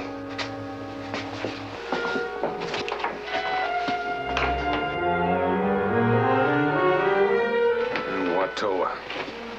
Yes, his idea of the happy hunting grounds would be a place where he could burn you at the stake once every night, and twice on Saturdays. Why does he hate you, Dan? He doesn't exactly hate me, he just doesn't like me. Do you want me to try to parley with him? No, Mingo, this is my house and Israel is my son. There's no need for you to be involved. All right, suppose you tell me. Tell you what? About Dan and that Indian out there. Daniel had a friend once named Blackfeather. Watoa thought that Blackfeather was a rival for the position of medicine man in the tribe and tried to have him killed. Daniel helped him to escape to another village, and Watoa has never forgiven him. You're looking for Nitashanta. Is Boone a spirit to see what is in a man's head? No, but Nitashanta is here.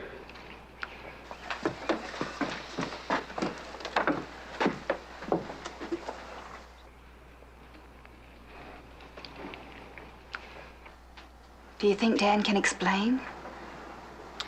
I've never known Daniel to be at a loss for words before. I mean, will it be all right? We'll soon know. And so, my son brought him here. He was just trying to help. He didn't know about your customs. Nitashanta is no longer clean. The white men who took him from the cave have offended the great spirits. Now they are angry. Because of this, our children are sick. Perhaps they die. We take Nitashanta now. Back to the burial cave. We take him. You say your children are sick. What's wrong with them? Angry spirits have entered their bodies. They will not leave until Nitashanta has returned.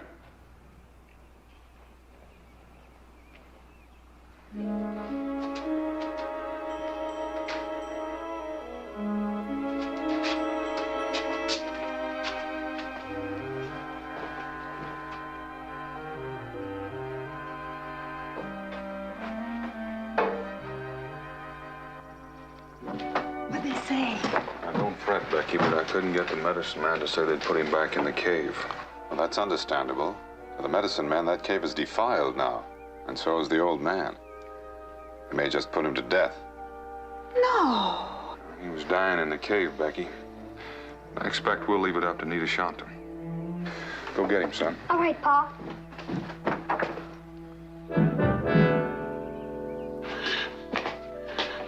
Nitashanta!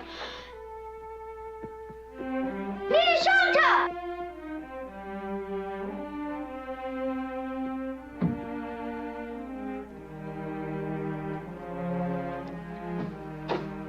Well? He's gone, Pa. That sure complicates things. That medicine man's spirits aren't going to be pleased. Not at all. Just to be on the safe side, we better get them back inside.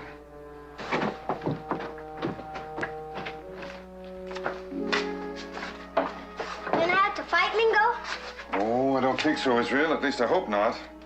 At any rate, it's best to be prepared. How come Nita Shanta left? I mean, how come he snuck out? Is he scared of those Indians? Oh, he may have been. I think it's mostly because he was ashamed at having allowed you to bring him here to feed and warm him. How come? Well, it was sort of like breaking a promise. You see, he was in that cave to wait for death, but he didn't wait. And so, in a way, he had disgraced himself and his tribe. Boy, I sure made a heap of trouble for Pa. We're not hiding him. Nita Shanta is not here. You can look for yourself. You find him. When the sun is in the same place in the sky again, you will bring him to our village. One day. Well, that's not very much time. You will bring Nita Shanta or a white man. A white man? The great spirits will turn their faces from my people unless Nita Shanta has returned. If he is not, we will make a sacrifice to them so that they will not turn their faces from us.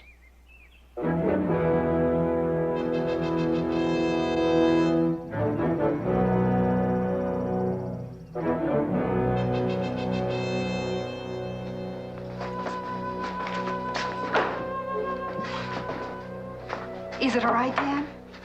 He gave me one whole day to find the old man.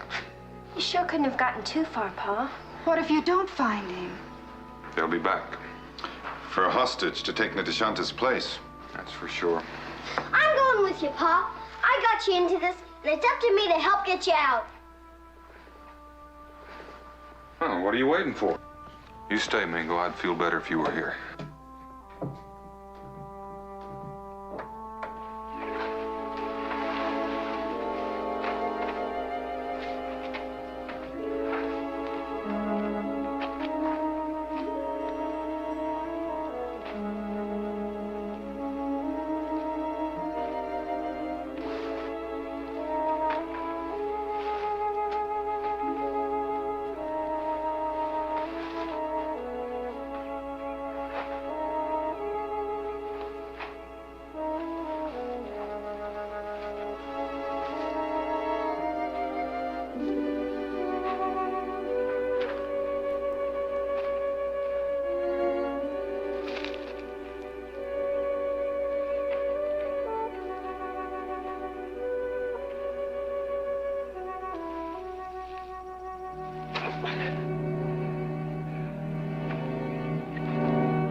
Israel, come here. I want to show you something.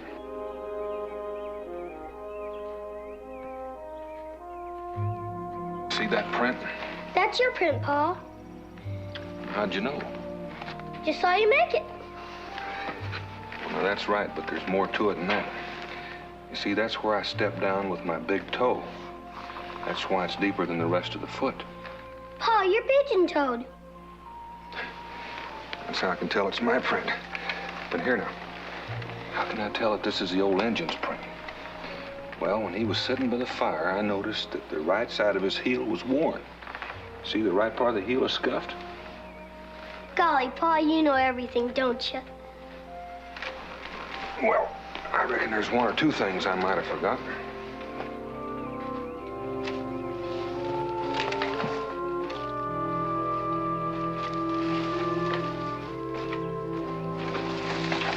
What do you see now? Tracks lead right into the cave. Fine. Anything else? What about the ones coming out again? Ain't no tracks coming out, Pa. That's right. Oh, that's what you wanted me to see, ain't it? Then my engine's inside. Well, I hope he is. Israel will save everybody a heap of trouble. Now, you just wait right here.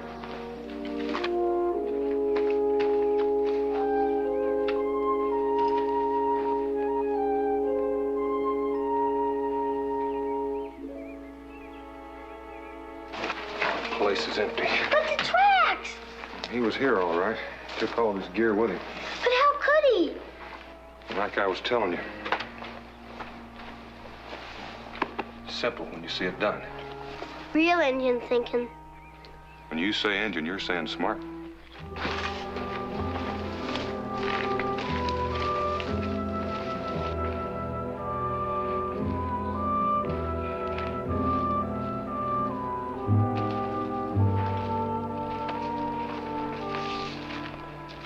Whoa. That's where the old codger jumped off the trail. Keep your eyes peeled, Israel. I am, Pa. This one is real crafty. Lose him, Pa? For the time being. He's holed up around here somewhere.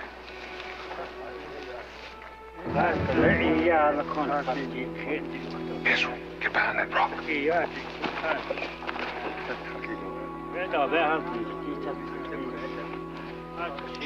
They must be looking for Nidishana too, Pa. Maybe, maybe not. I want you to go home, Israel. And no back talk. Now go. Be careful.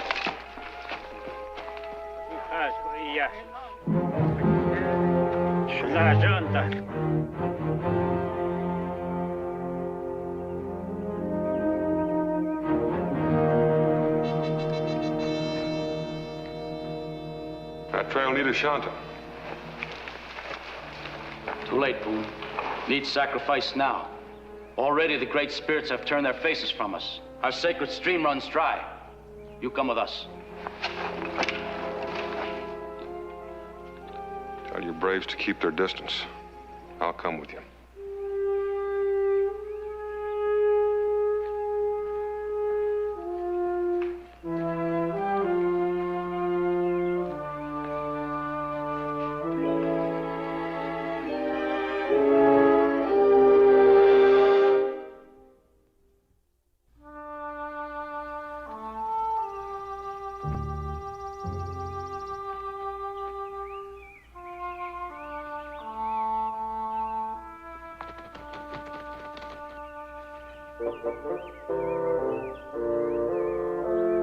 Hannibal! What do you mean, snucking up on somebody and scare them half out of their senses? You could get yourself killed that way. And don't talk back to me. Well, ain't got enough time to get you home, so I guess I'll just have to let you trail along. You keep your mouth shut, though.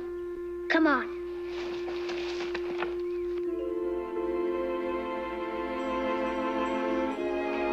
Uh-oh, I see something for sure. Yep, right here. Just like Pa did on me that time he made me track him back in the fort. That old Indian must use a switch of a tree trying to rub out his tracks. Sure. He must have been in an awful hurry when he left this print.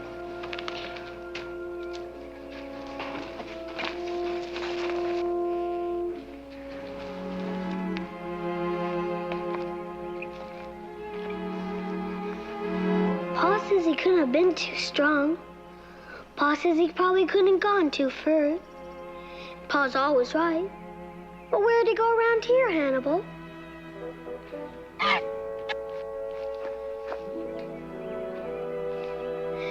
Just like Pa says. Maybe and maybe not. Easy enough to tell. Don't sound too hollow. Of course, that could be just that it ain't. Could be filled with rotten wood. Of course, on the other hand,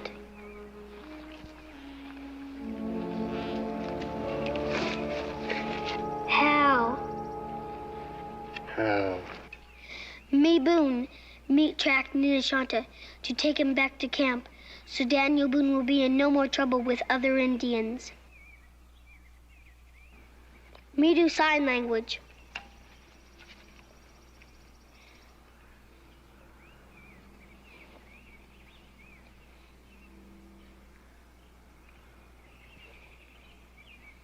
Gee, didn't you get any of what I was saying? Looky.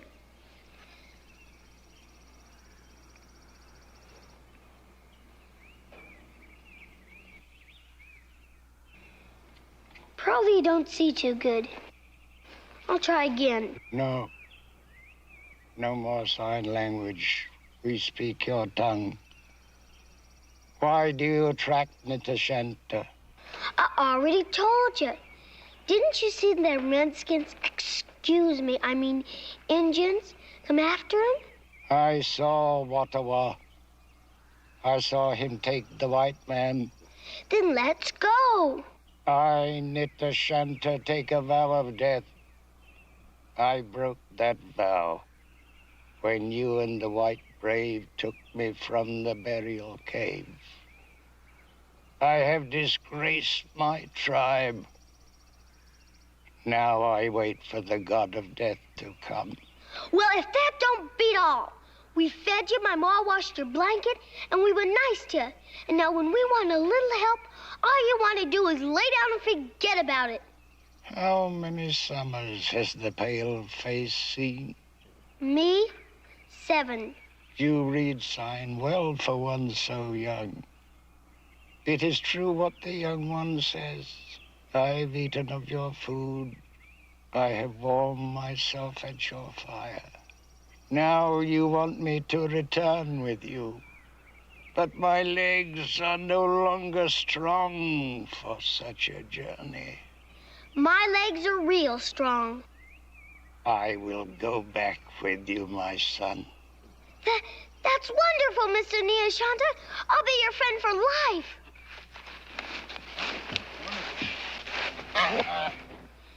Almost forgot about you, Hannibal. You can't come along because we're in a hurry and you can't keep up. Here, you stay in there. I'll pick you up on my way back.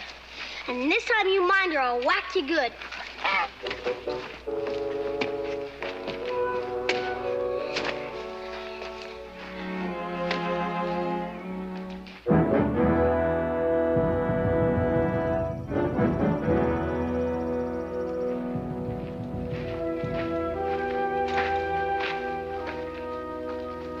Thought Gray Oak was my friend, but you let Watoa take me prisoner. My people are sad because the white man has entered the burial cave. The great spirits are angry. Our sacred stream is dry. Our children sicken and die. Well, I don't know about your sacred stream, but well, do you mind if I take a look at the children? Do not listen to the white man. He cannot help. Well, maybe not, but it won't hurt if I take a look.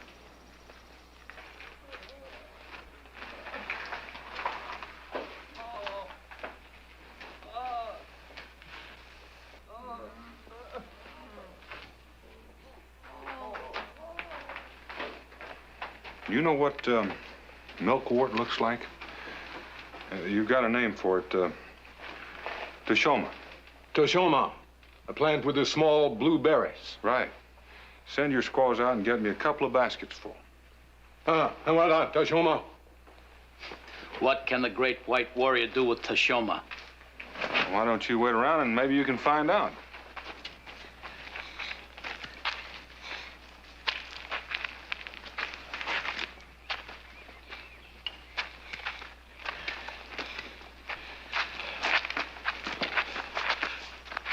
Wait. You feeling pretty bad? We will rest a while, then we will go on. You cold?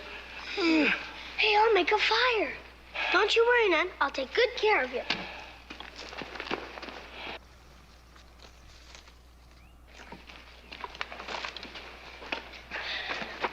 My pa, he's a real good fire maker. Shows me how he did it one time, but I'm not sure I remember.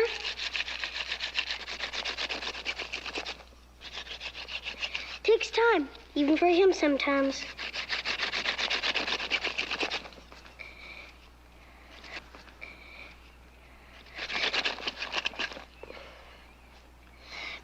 wish you were out in the woods with the real Scout, don't you?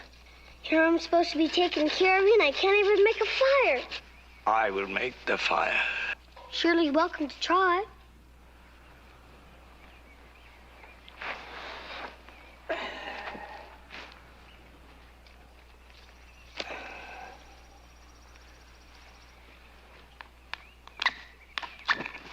Gee whiz, you could have told me. I bet you were laughing at me all the time. Then, I guess you wouldn't have joked me if we weren't sort of partners.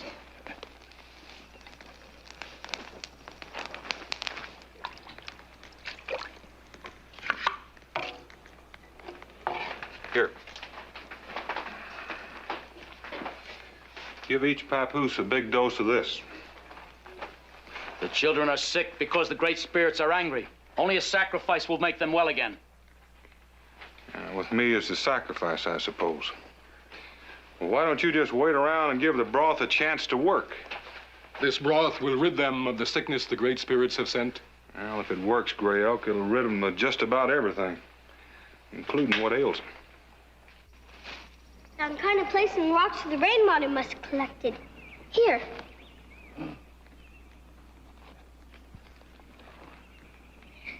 If this gun really worked, I'd shoot us something to eat.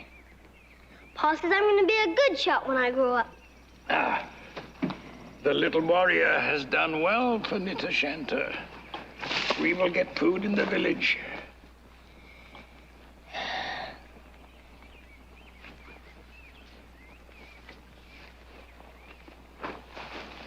Feeling warmer?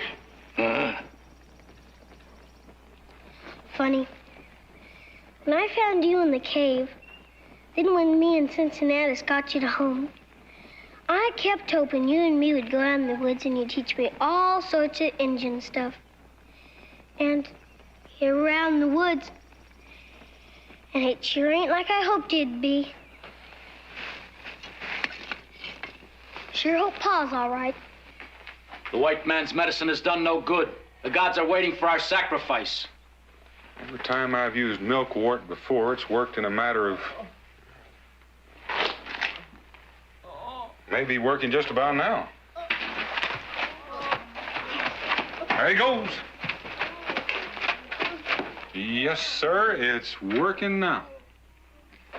Do you still say it's a matter of evil spirits, or do you think it might be green plums?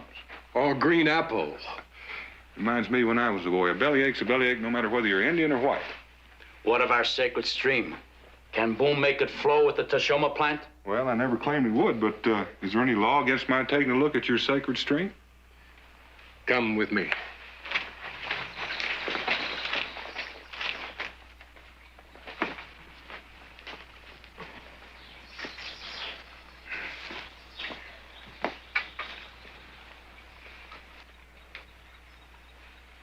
Well, it's dry, sure enough. Stop running sudden. It is evil magic because we have done an evil thing. We have laughed at the gods when they demand a sacrifice. If we give the white man to the gods, they will be happy. Our sacred stream will flow again. Gray Elk is a great chief. He will do this for his people. That seems to put it squarely up to you. I cannot defy the gods. Nor can I go against the wishes of my people.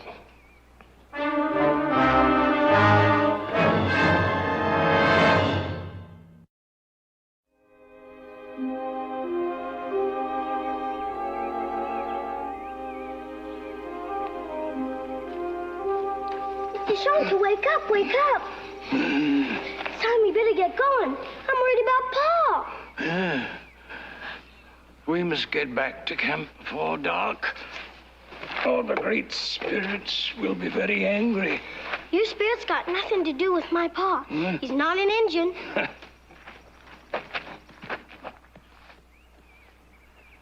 Someone's coming down the trail.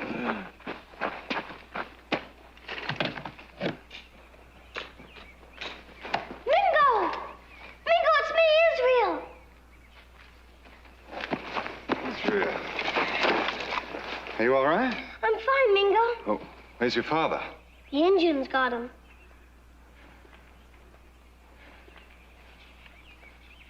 What's he doing here? Israel, why did the Indians take your father? They took him in the place of Nitashanta. See, Mingo, Pa told me to go home, but I figured he'd need some help. So I found Nitashanta here. Oh, never mind that now, Israel. How long ago did they take him? Gee, long about noon, I guess. They mean to offer up a sacrifice. They'll wait until the sun sets. It still doesn't give us much time. That's why I got Nitashanta, so we'd go back and they'd turn Pa loose. We've been mostly sitting. He's pretty weak. Then I'll just have to carry him, Israel.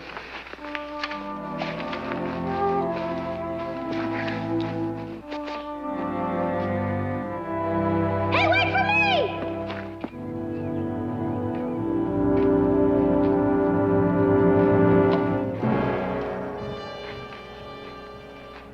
I have come from the sacred lodge where I have prayed for a long time to the gods. I have asked them to let you go. From the look on your face, I'd guess the answer was no. Well, personally, I can't help but feel you're making a mistake. I will not forget that you have been a friend to us. Well, if that's supposed to make me feel any better, you're wasting your time.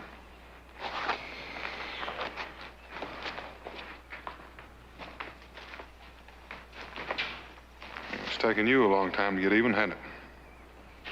See where the sun is, Boone?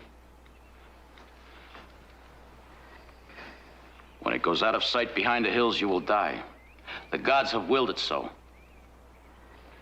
I'm feeling the gods may have had a little help from you. Hmm?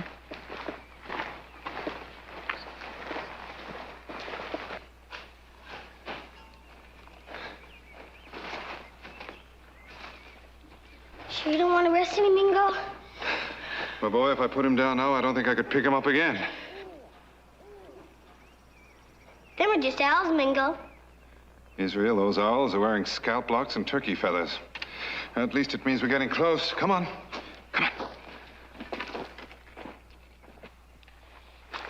You are a great warrior. You know how to die. The teller of tales will sing your story for many harvests to come. Who will they sing to? You won't be here, neither will your people. If the gods so wish it, that is the way it will be. We're here, Pa, we're here. And we got Nitashanta, too. Oh, I'm so glad to... How come they got you all tied up, Pa? It's all right, son. It's all right.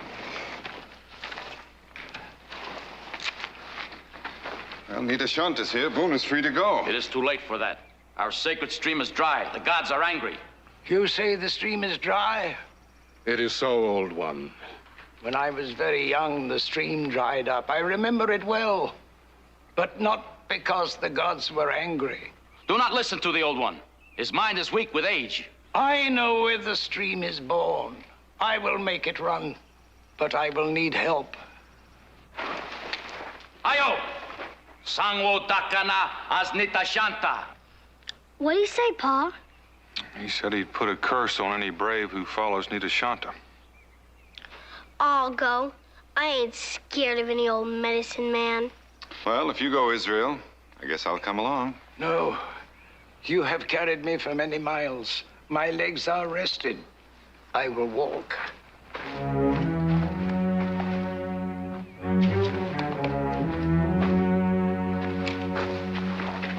No! We will wait by the sacred stream to see if the old one speaks the truth.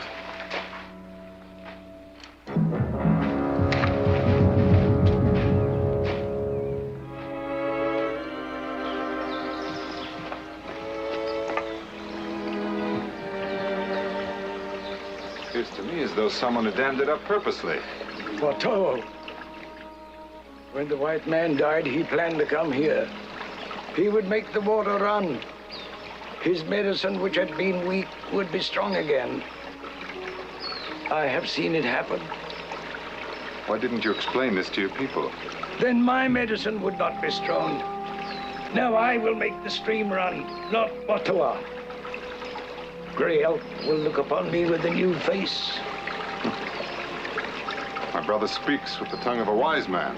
Now we must work. We have not much time.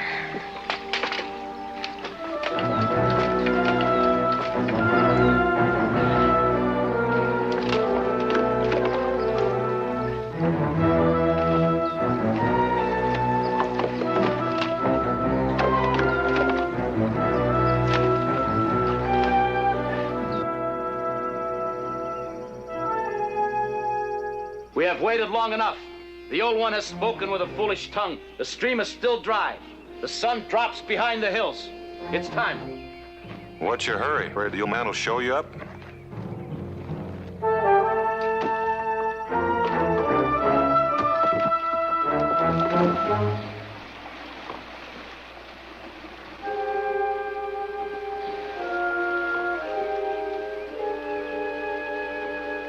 Gray Elk said until the sun sets.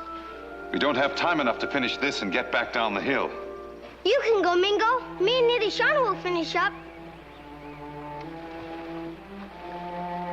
Tell Gray Elk I have talked to the Great Spirit. The water will run soon. If I don't come back, Israel, Itashanta will see that you get home.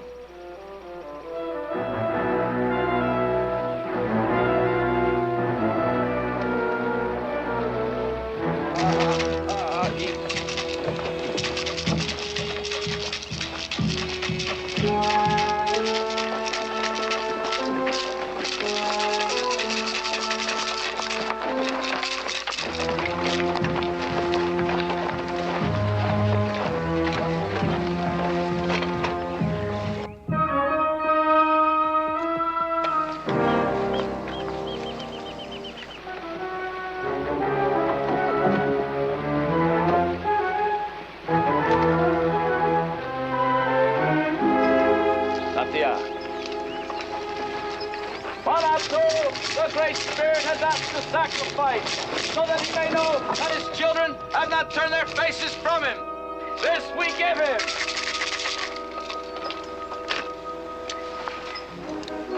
Wait!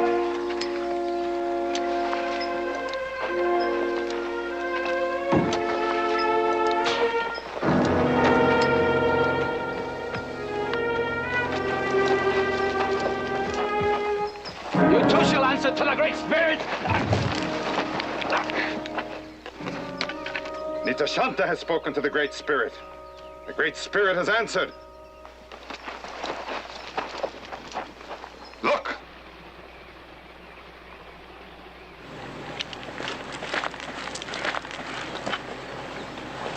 You were almost a little late.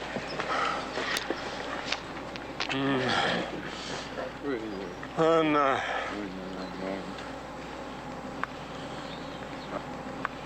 old man knew what he was talking about, didn't he?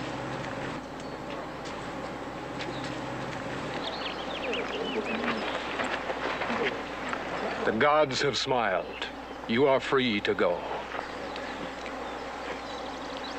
What of the old man? Can you afford to throw away his great wisdom? Which you will if he dies. It is hard for a white man to understand our customs. Well, it's not hard to understand you need a wise man around when you've got a medicine man who can't tell the difference between an evil curse and an old-fashioned bellyache. Well, let's get Israel and Bill on our way. Wait. You speak the truth. Watoa's medicine is weak. Nitashantha's is strong. I will speak about this in the council. Fine. The Great Spirits have spared the old one. This is a good sign. Well, I'd say it's a real strong hint that maybe you need a new medicine man.